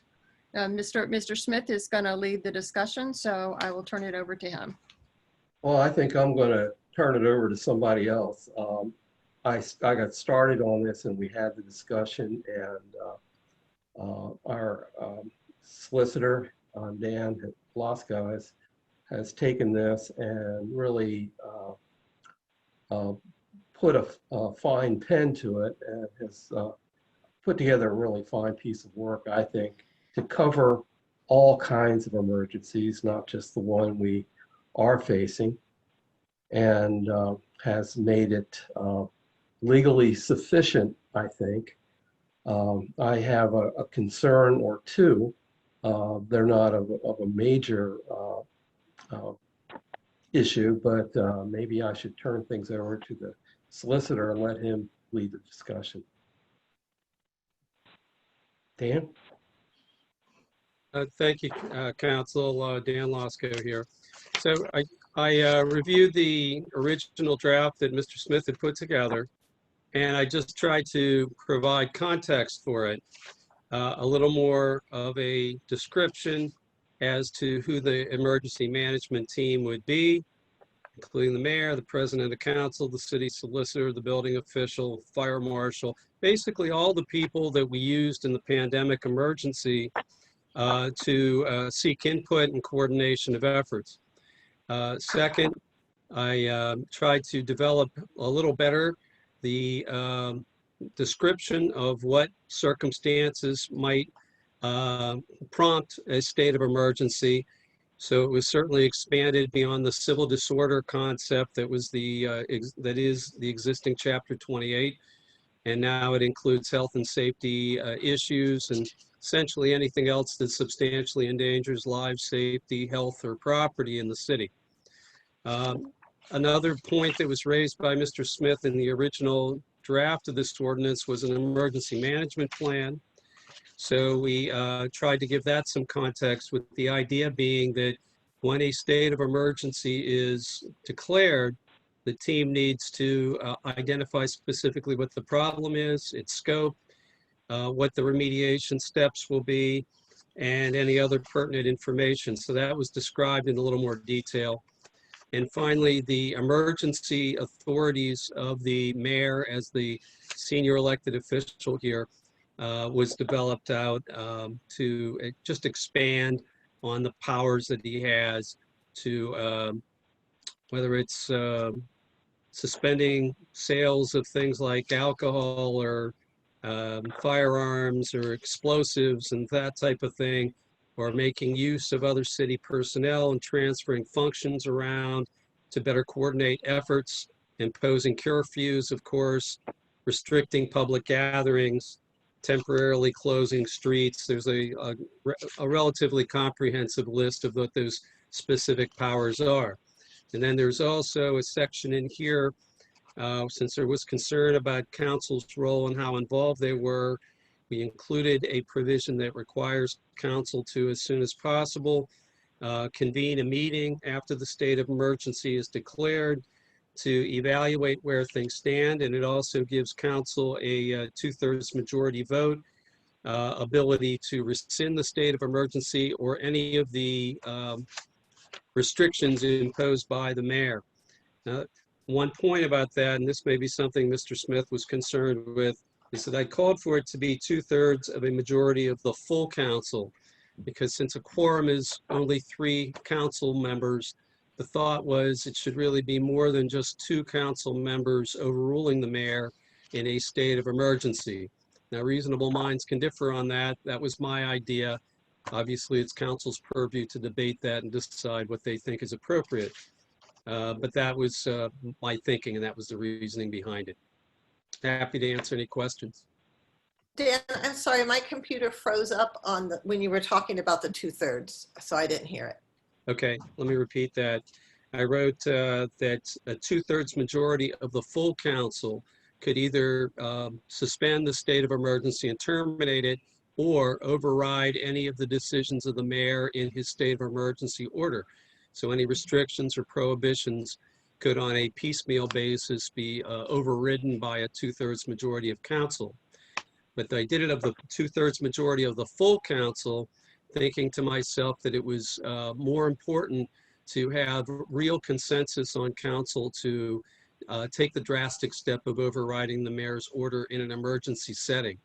Since a quorum of council is only 3 parties, theoretically you could have 2/3 of that, two council people overriding the mayor.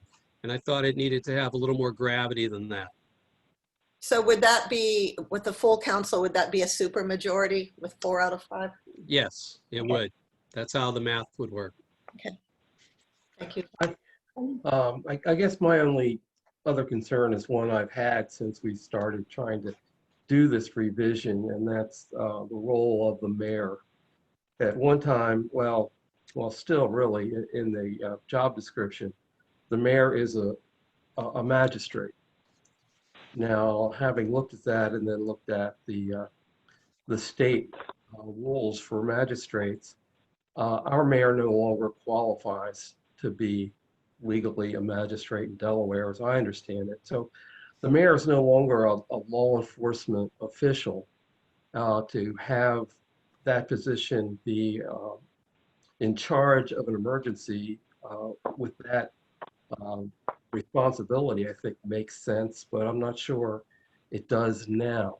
Maybe it should be council president, and I'd just like to throw that out for other council members to comment on and see if they have any concerns at all. It's not a strong concern on my part, but it's just that this may be outdated. So does that mean that the people that our mayor has married aren't really married if he's not a magistrate? I don't understand the. Well, I'm just saying it's as defined in the job description can say that he marries people. I don't know whether he has to be a magistrate, but he says that he is a magistrate, and that doesn't jive with what Delaware requires to be a magistrate. It requires qualifications and training. So maybe there are people walking around who are living in sin. I don't know. And I don't want to take that on. Suzanne Souter, but does the council president qualify as a magistrate? I'm not saying you have to be a magistrate. I'm just saying it made logical sense at one time for the mayor to be this, and now it seems like it's more of a jump ball. It doesn't have to be the mayor. Yeah. I have a couple questions. The first, I think, is a clerical thing on the first page, the third whereas. It says, revealed that Chapter 28 of the City Code is outdated and insufficient to address and novel emergency threats. Does he mean such novel emergency threats instead of and? Otherwise, the sentence doesn't make sense to me. Ms. Souter, I believe the word should be the, to address the novel emergency threats. Mm-hmm. Okay. Or you could delete the word entirely. And then secondly, on page 3, section 28-3 lists a whole lot of different things that would qualify for a state of emergency. But while environmental crisis is mentioned, natural disaster is not. And I didn't know if that should be included. Or if, when I wrote that, I was including a natural disaster in an environmental crisis. I was thinking of flooding events. But okay, it well, certainly isn't a problem to add the words natural disaster as well. And the final question I have is more of a procedural thing on page 7, where you have this section 28.9, succession of emergency authority.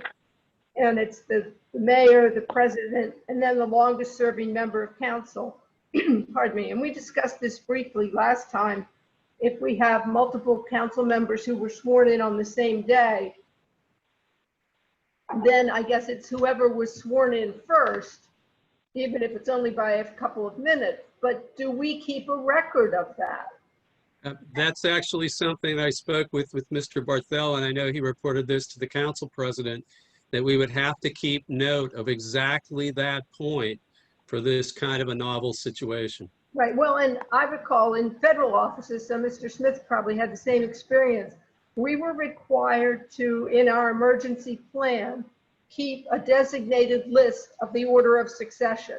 Because in the midst of an emergency, you don't want to have to scrounge around and find the record of who was sworn in 5 minutes before somebody else. Mm-hmm. Whereas if every time new people come on council, you just update this emergency line of succession, which becomes part of the file of, you know, the emergency operation issue, then it's there and you don't have to scramble to figure it out. Right. Another thing I'd like to mention is the point I brought up about the mayor's role is in no way a reflection on the outstanding job that Mayor Parenta did in this crisis that we're going through. It was just more of I guess a technical point and no reflection on his actions or on those of the management team.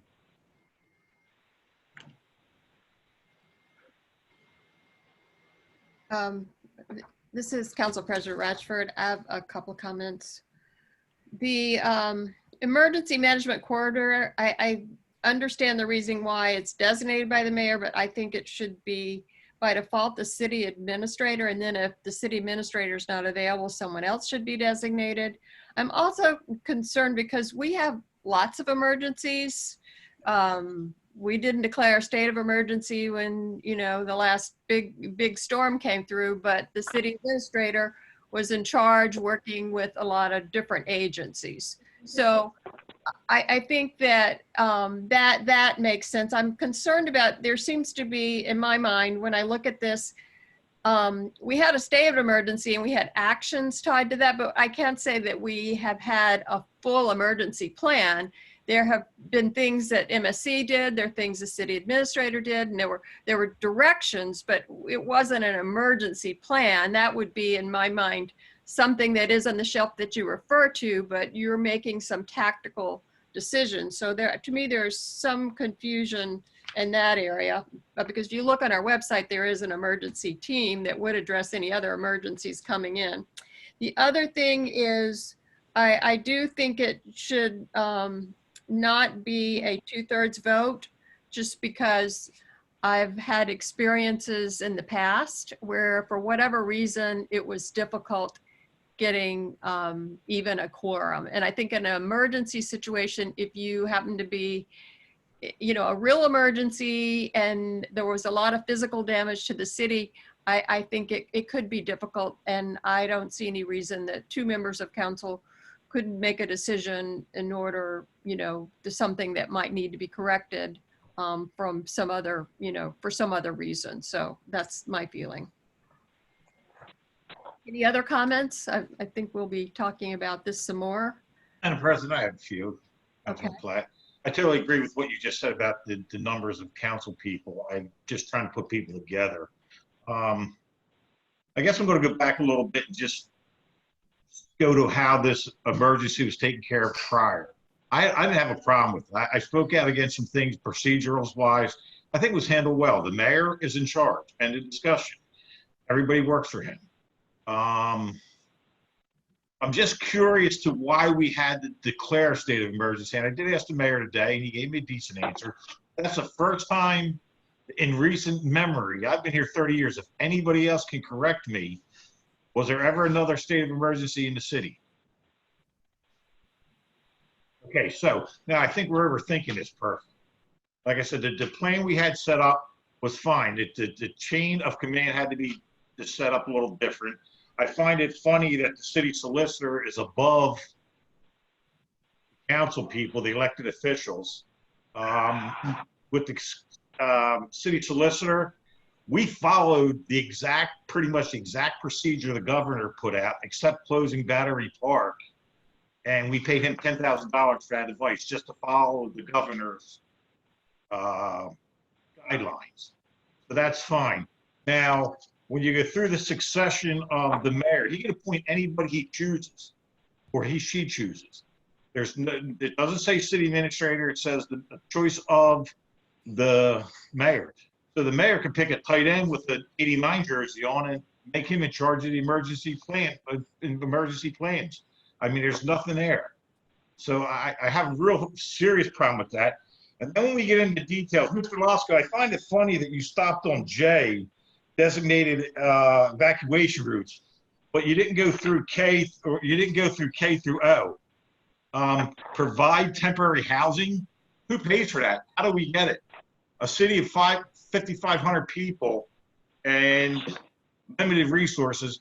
How are we going to provide temporary housing?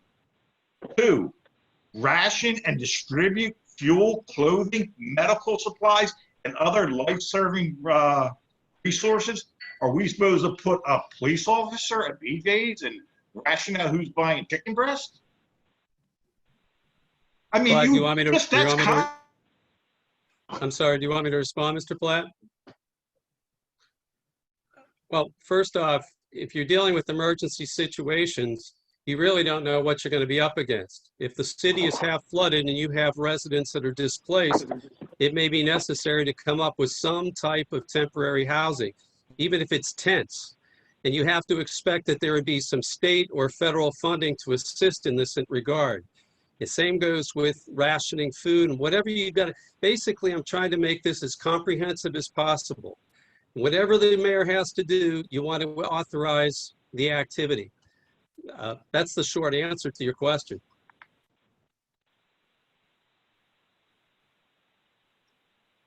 Okay. Lost you, Mike. You look like you're muted, Mike. So under the next blizzard that we have, or potential blizzard, and the governor declares a state of emergency, whoever's mayor can put this into full force. He can temporarily suspend the provisions, procedural ordinances, statutes, orders, regulations governing the conduct of city business That falls under what I thought was one of the most disgusting things happening in this state of emergency was when we tried to replace 2 city electeds with deputies. The prior team that was on board tried to replace, and Ms. Glasgow, you probably advised them, a deputy secretary or deputy clerk and a deputy treasurer. That was disgusting. And this here, D, under 28.5D would give the emergency board the power to do that. It would give them the complete power to overrule any ordinance or any laws or anything put into place. Well, Mr. Platt, the ordinance also allows council to override that if council thinks it's out of line. Okay, so now we're 3 weeks into emergency. At that point, it's a crisis. It just doesn't matter. So basically, you're saying you can replace council with that paragraph. Well, in a state of emergency, that's effectively what's happening. The mayor is now making executive decisions and calling the shots, if you will. If the ordinance requires council to meet as soon as possible as it can be legally done. And if council doesn't like what the mayor is doing, we can revoke that. Okay, and then let's go to C. I discussed this last time. The NRA sued Delaware, Pennsylvania, and New Jersey on the sale of firearms, and they won. Our governor tried to shut down gun stores in this state, and they were down for 3 days. He had to reopen them. So why do we put something into our ordinance that's unconstitutional? Mr. Platt, if you want to take it out, take it out. Have you looked at? I'm just asking why you would put it in there. You know it's not because I've right. looked at other ordinances from other jurisdictions, and I saw it there, and I thought that I'm trying to give plenary power to the mayor to deal with whatever civil unrest is possible. If somebody wants to challenge that on a constitutional basis, it may have saved lives in the meantime while it wends its way through the courts. Because it's been used in other jurisdictions, I'm not saying that it's absolutely constitutional. I agree the Second Amendment is a strong amendment and it's jealously guarded. But there are certainly many cities and jurisdictions that have firearms controls, and to use some type of control over the distribution of ammunition and firearms is not totally unconstitutional. It has been done in various cities. Uninfringed. Our state constitution says that. Okay. You know, I just honestly think, I know you put a lot of hard work into it. I know it costs the city a lot of money. But to me, this ordinance is a communist document. I'm sorry. You know, it's just, we just put way too much power into it. We put a 30-day limit into it, and then it's open-ended. That's what's happening right now. Our businesses are shut down because we're not open up. I'm sorry. That's the only thing I have to say. Are you calling us communists, Mike? Because we're the ones in control. I said this document. No, we're the ones in control. If you're gonna allow the mayor, hold on a second here. Within 24 hours. To commandeer, utilize private property, and to address an emergency, implement an emergency plan subject to applicable compensation required therefore. So that means in an emergency, you can take my house? Within 24 hours, we can revoke anything. Okay, so for 24 hours, I got to house redcoats that the king put on our property. Yeah, come on, Russ, you know better than that. You can't commandeer a chief can commandeer, a police officer can commandeer the action of a crime. You can't just commandeer somebody's personal property. That's what this says. Mike, if you're thinking about the COVID virus, well, it's over the top. But there are, and you know what? There are many other much more serious emergencies that could face us. And this is built to try to face all of this. You know something? Unfortunately, most governments and most mayors in this town didn't follow their own plans. They tied the hands of the police. Even in Wilmington, they let them ride for hours on end without bringing in the police. Okay? And I guarantee you, our guys were ready. I went up to when they shut down the airport plaza. That was an operation. Nothing was going to happen. Our chief did one hell of a job there, where the chief in Wilmington let it happen. Okay? So it shouldn't be in our hands. It shouldn't be in the mayor's hands. If there's a civil unrest, the only man that should be in charge at that point in time is the chief of police. Well, Because he's the only one with the power to stop it, or armed citizens, one of the two. make that suggestion then. Valerie? Can I just throw something up on the wall that's very interesting because I just read it. There's a book called 1 Second After, written by William Fortune, and it talks about electromagnetic pulse that knocks out all communication, electric, you name it. And they have to organize because they have to start rationing food and water and ammunition. It's actually kind of almost real time over in this book. And it made me think about this because who is the best person really to be in charge of that when it all comes down to it? And it's probably not the mayor. It's public safety because that all is related to public safety. And the chief probably doesn't want to hear that, but he might be the one, together working with the council. So this provides, Suzanne Sauter, that the chief is an advisor. The mayor is at least an elected official. Mm-hmm. The chief is not. I just don't think if we went to the far side of this, not just the virus, if we went to the far side of this, that I don't think it matters who's elected. I think it matters who's going to be able to best control it.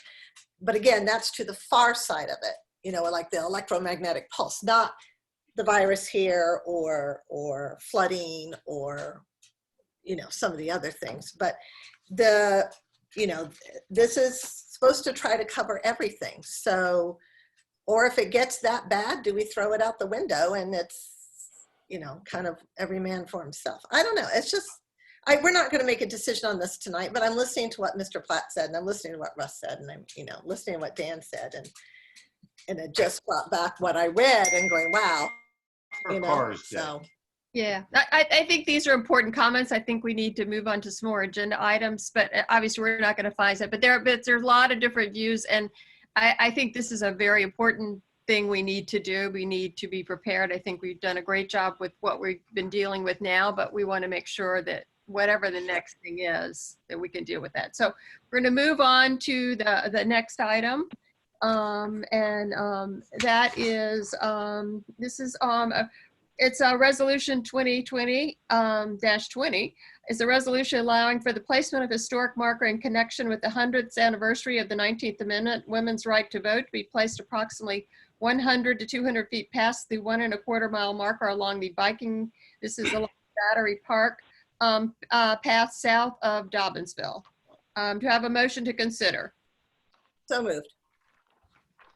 Second. And there's a second, I'm going to read it.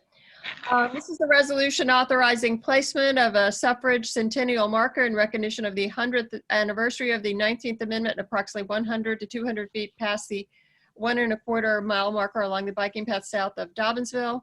Whereas Mayor Michael J. Caron has been asked to have the city of Newcastle erect a suffrage centennial marker within the city limits commemorating the 100th anniversary of the 19th Amendment, granting women the right to vote. And whereas this request has been supported by retired Judges Richard Cooch and Susan C. Del Pesco, as well as Michael Connolly, Executive Director, Newcastle Historical Society, and whereas the William G. Pomeroy Foundation is funding a special program for suffrage markers and will pay for forging and shipping the historical marker to its destination, and whereas the National Collaborative of Women's History Sites has agreed to install the suffrage centennial marker provided the city agrees to be responsible for maintaining it, and whereas it has been suggested that a suitable location for the suffrage centennial marker would be approximately 100 to 200 feet past 1 1/4 mile marker along the biking path south of Dobbinsville and property owned by the city. Now therefore be it resolved by the City Council of the City of Newcastle that authorizes the installation of suffrage centennial marker by the National Collaborative of Women's History Sites commemorating the 100th anniversary of the 19th Amendment. Such marker to be forged and shipped to the city by the William G. Pomeroy Foundation at no expense to city taxpayers, and be it further resolved that Mayor Michael J. Caron is authorized to advise the National Collaborative of Women's History Sites of the city's permission to install the suffrage centennial marker at approximately 100 to 200 feet past the 1 1/4 mile marker along the biking path south of Dobbinsville on property owned by the the city. And be it further resolved that the city undertake to maintain the suffrage centennial marker following installation. I just will comment that we did send forward a information from Mr. Connolly, also prepared by Mr. Meek. Actually, that Newcastle really had a very active role in the national movement to establish voting rights for women. So I think it's very important that we recognize this site. It would be not in the exact location, which is further south of the city, but very near it and in a public place. So discussion? I think it's a great idea. A lot of our acknowledgement and celebration and everything has been, you know, isn't happening. And there was quite a bit going on to celebrate this year's 100th anniversary. And we can do something, you know, even this small, well, it's not real small, but it could be something. And I think it's a great idea. Any other comments? I think it's a shame it's in such a less visible location, but they want to do what they want to do, and that's not the call for me to make.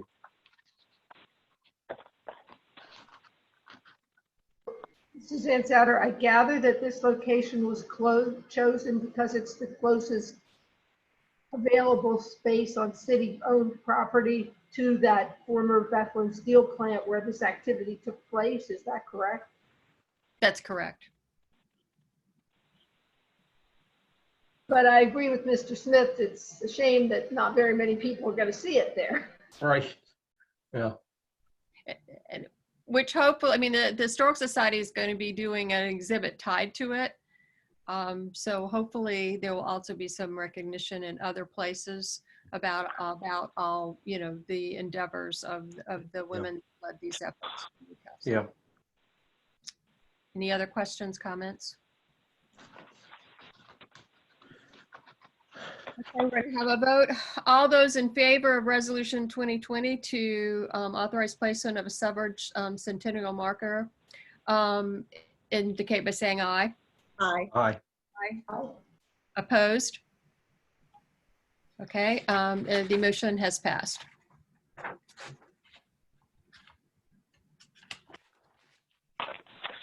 And that was unanimous, correct? Did everyone vote? Next is the resolution 2021. It's approving the mayor's reappointments to the Board of Health. This is for Joseph Day, term ending September 11th, 2022, and Tish Gallagher, term ending September 11th, 2022. And I do have a motion to consider this resolution. So moved. Second. Second, I have a motion, a second. Okay, I'm going to read it. Resolution 2020-21, resolution confirming the mayor's reappointment of Joseph Day and appointment of Tish Gallagher to the Board of Health. Whereas the Newcastle City Code provides the mayor of Newcastle appoints 6 members to the Board of Health subject to confirmation by City Council for 2-year terms. And whereas there are currently 2 positions eligible for appointment on the Board of Health, and whereas the City Council proposes to confirm the mayor's reappointment of Joseph Day and the appointment of Tish Gallagher to the Board of Health, each for a 2-year term ending on September 11th, 2022. Now therefore be it resolved that the City Council hereby confirms the appointment of the following persons to the Board of Health.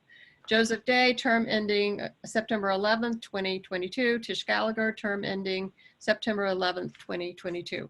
All those in favor indicate by saying aye. Aye. Aye. All those against indicate by saying nay.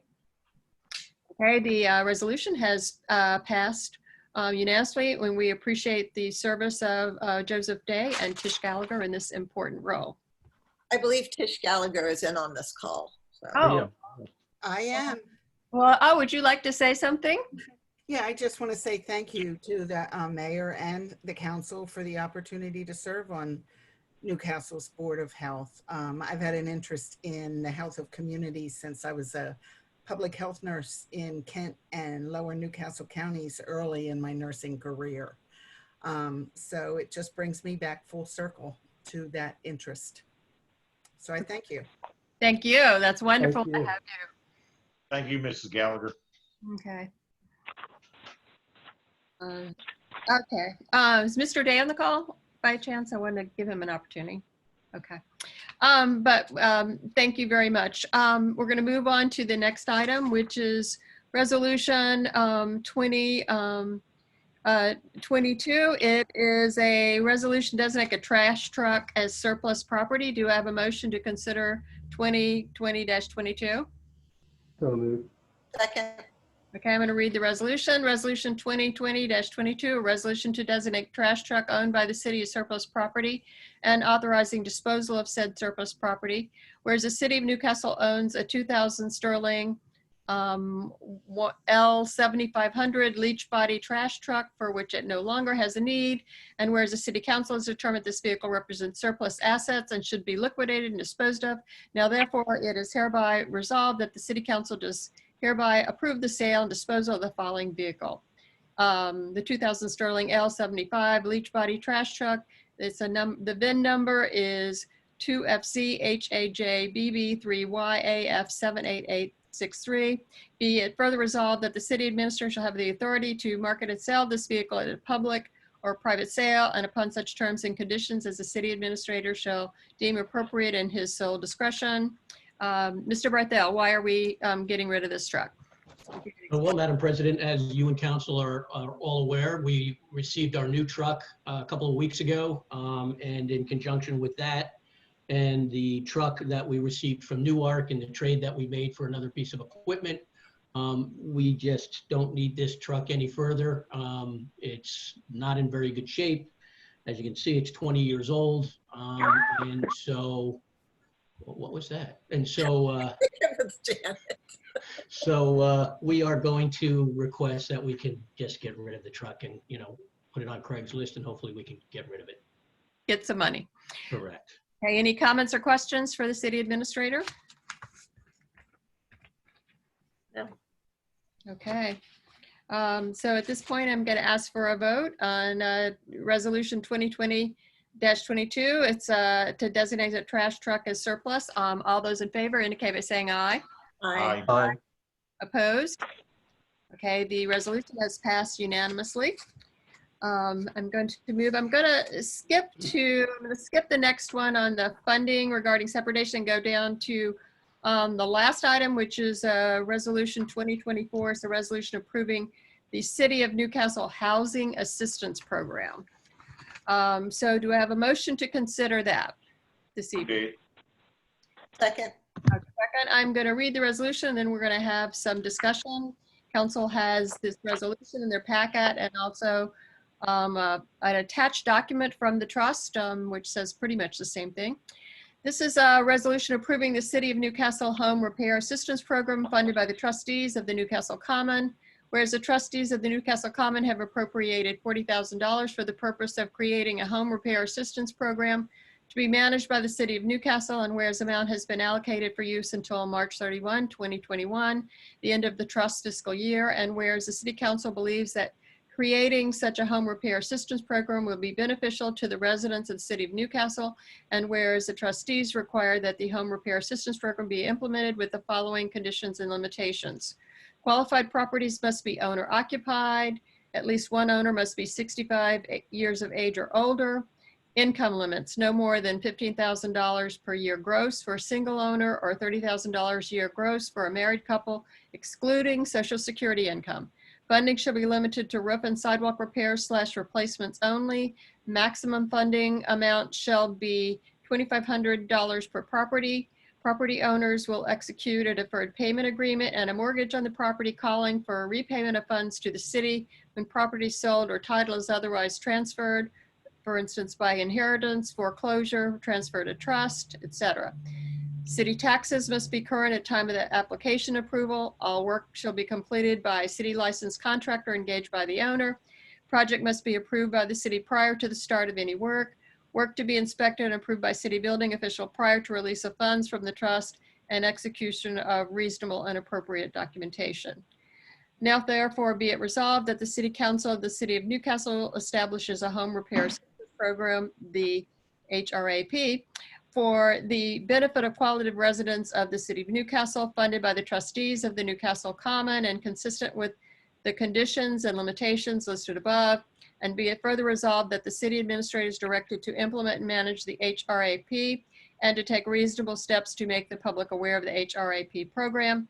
And be it further resolved that the city administrator provide periodic reports to council on the status of the program. I'm going to ask the city administrator to just describe the discussions with the trust. And well, first I want to thank the trust. This is very generous and it's very much needed, but I would ask the city administrator to kind of summarize those discussions. Okay, again, thank you, Madam President. First of all, let me just say that second page, which was really a summation of the conversation that I had with President Gallagher and Pete Toner from the trustees. And then we basically confirmed that that was, the direction that they wanted to head and the direction, of course, that we wanted to head in conjunction with them. And then we basically transitioned that into the resolution that you have in front of you. Basically, again, I think it's a great starting point. I know council's talked about, various members of council have talked about creating a program similar to this in the past. I know the mayor's talked about it. And what we really wanted to do, quite frankly, was keep it at this point as simple as possible. Part of the conversation I had with Mr. Gallagher and with Mr. Toner was to say that, I'm of the opinion based on the properties we've worked with in the past, that this thing is going to evolve rather quickly, but not to get caught up in a huge bureaucracy. We think that this is a good starting point. And basically the money that they've allocated is obviously the $40,000. We talked about the maximum, all of these were things that they were interested in having us administer. And so, we added a few things as far as, requiring that the homeowner be responsible for hiring the contractor, that we get the proper inspections, and that we follow a procedure that is beneficial to the homeowner, beneficial to the city, and of course, beneficial to how the trustees allocate these funds, with the hope that this will be the first year of this and the first year of many years doing it. So that's kind of where we're at with it. This is Suzanne Souter. I just have a question. Did you have a discussion about why it's limited to over 65 and doesn't include disabled individuals? Or, because I believe our property tax relief program includes disabled individuals as well as it does. And no, we actually talked about having it meet the requirements that we would have, our requirements for homeowners. I don't think that if we said we were to include the disabled person who meets those requirements, I mean, I can't speak for the trustees, and I certainly, again, it goes to the thing evolving, but I certainly could go back and say, because I think that was the intent, to be quite honest with you. But I think the way the conversation went, we talked about just for, we didn't include that as part of the discussion. Okay, but certainly if council said, hey, this is, that was part of what, to include, again, I can't imagine that they would have a problem with that, but I won't speak for them, especially since Mrs. Gallagher's on the phone. I can see maybe a sticking point is who decides and what criteria do they use? Who decides what? Who gets the money? We do. I do. Okay. And it's based on, and this is your criteria, people that are. Yeah, but I'm sure we have a lot of people that meet those criteria. So you get 20 of those come in, and how does Bill decide who gets a grant, without people saying, well, that's Bill's buddy, that's why they're doing that. So you mean if we had 20 applications that all met these criteria? Mm-hmm. I think, it would be on a first come, first serve basis. It would be first come, first serve is how we would evaluate it. Okay. Until the money ran out. Okay. So if we got 20 people and, we run out of money at 16, which I think is the number, then the other four people would have to reapply for the following year. Okay, just so everybody understands, it's first come, correct. First serve. It would be on a first come, first serve basis. Not Bill's buddies getting the. No. Yeah. And how do you, it doesn't say here, but I'm sure there's something, how do you verify the income limits? Well, we do it the same way we do now. We ask for tax returns, or we ask for people come in. I don't get any kind of breakup. And that was kind of why they wanted to, I think, again, for the simplicity purposes of it, this is what we do. People come in, we look at they give us proof of their income. and we verify that way. But, you know, and How then old do like you have to do to get the property tax, to get the property tax break? 65, For the city's own thing? yes. Oh, okay, I got We're 5. following exactly those guidelines. So there's an income requirement, and there's also an age requirement. I think it's a great idea. Do we need a motion to add the disabled to this? So that it would be, at least one owner must be 65 years of age or older or disabled? Is that? Yes, I would agree that, now, that would have to, trust would have to agree to that as well, correct? And disabled takes many forms, and how are you going to really decide between them? Well, how does the city decide? Receipt of Social Security disability? Bill? Yeah, we would. Okay, we would follow this. Yes, if they're on disability and they meet those, you know, those guidelines, we would just follow that same guideline that we do. Same thing with the income for 65 and older. It's the same basic guidelines, and they would, you know, and so it's something that we do all the time. But let me just say this one thing. I mean, no, again, it's not Bill's friends. Okay, so just to make that clear, there is a process for this, and Yeah, you know how I know things what you like mean. this go. Bill. I do. Yeah, I get it. Yeah. You know, I think it's a great project also, and I kind of agree with Russ, you know, just the appearance there. I know there's no improprieties with the appearance, just one person.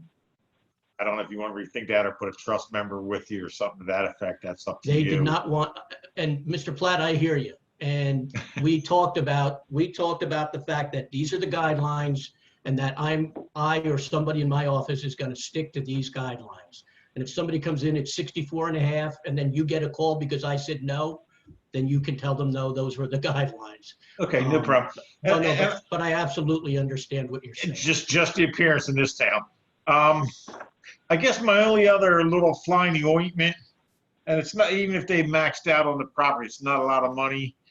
But when we go to recoup at time of sale or whatever, their house is underwater, you know, what mortgage gets paid first, one from the city or the primary mortgage? And that would probably, I mean, and okay, so you get 1 or 2 that defaults through the year or whatever like that. It's not worth putting the project on hold, but I'm just saying that could probably be the only fly I could think of. Besides that, I think it's a great start. We would take a second lien into the property. I mean, I suppose, and I'll ask Dan to chime in on this, but just like any second lien, if you know, now and that would be if the mortgage company went to take the house to foreclosure. If the city took the house to foreclosure, we would put that down as a lien. So we would have that lien along with other liens that we would have on the property, just as we do now. And typically when that happens, we get paid. So if, you know, that's how that would work. Right, okay. Dan, you agree with that? I do. The primary mortgage company has lien priority. They get paid before we get paid. If it's a short sale situation, we may be asked to either waive or reduce our recoupment, and that would be a council decision if it wanted to do that. I'm all for it. Like I said, that's the only thing I could think of when I was talking to the mayor earlier today, actually. Madam President, if I may also just add one other thing. Like I said, this is going to evolve, I think, rather quickly. I mean, there's a number of circumstances that I'm sure we can all point to where we can say, well, we had issues, and this doesn't fit these standards, if you will.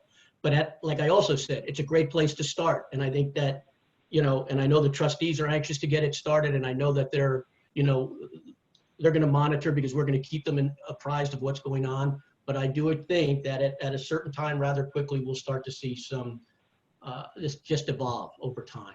So. This is President Rashford. Obviously, there'll be dates, you know, when someone puts in their application, and the building official will follow it through, and we'll have a record trail to address the issues of the timing. I think that most roofs cost more than $2,500, and if someone doesn't have any money, then that issue may come up. I think there'll be a lot of discussion about the sidewalks. And so I think that it'll be a huge learning experience, and because there are very limited funds out there. if you know, the county funds are always used up, and it's just very difficult for people in need. So I think it's great. Do we have any other changes we wanted to? I think Ms. Souter, did you have before we vote on this, we'd have to have a motion. Right, I would make a motion that section or criteria 2 be amended to read at least one owner must be 65 years of age or older, or permanently disabled, or however it's worded in the tax relief. The same criteria as for the city tax relief. And this, if amended, if approved by the trustees, right? We have to say that. If I can chime in, Ms. Souter, I don't think you need to say that. If the trustees don't agree, the program's not going to get funded at all. So, Okay. but I think the phrasing permanently disabled does the trick for you. I mean, we're not talking about somebody with a broken leg that's going to heal. We're talking about long-term disability. Yes, What permanent. the security disability is, so. Correct. Right. Or permanently disabled, which would be the same criteria we use on our taxes. Then we have a motion before. Is there a second? Second. A second from Russ, I think was first.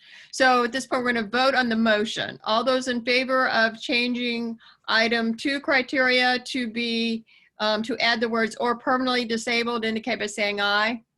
Aye. Aye. Opposed? Okay, that motion is passed unanimously, and I ask for a vote on the resolution itself. All those in favor of resolution 2020 for the home 24 for the home repair assistance program, indicate by saying aye. Aye. Aye. Aye. Opposed? Okay, the resolution has passed unanimously.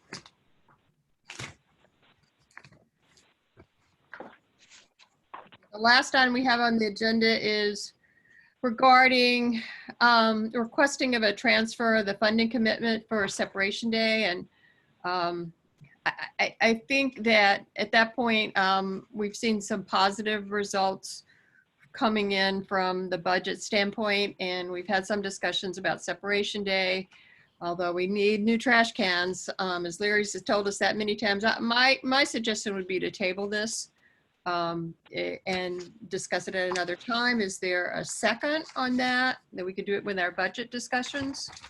I'll second that. Okay. So all those in favor of tabling the resolution to request the transfer of $5,000 funding for separate commitment for separation to trash cans, indicate by saying aye. Aye. Aye. Opposed? Okay. So we will discuss about that in budget. It doesn't make it any less important. It's just we're going to have a budget meeting as soon as we get the September. And talk about it holistically. Ms. Leary, would you like to say anything about trash cans? She's muted. It's just that this isn't the city's money. It's 5,000 from the trust and 2,800 from the partnership.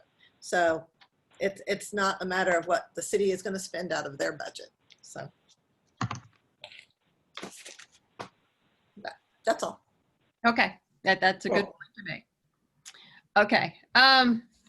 At this point, okay, do we have anything else from council? We're going to call for a motion to adjourn. Motion to adjourn. Seconded.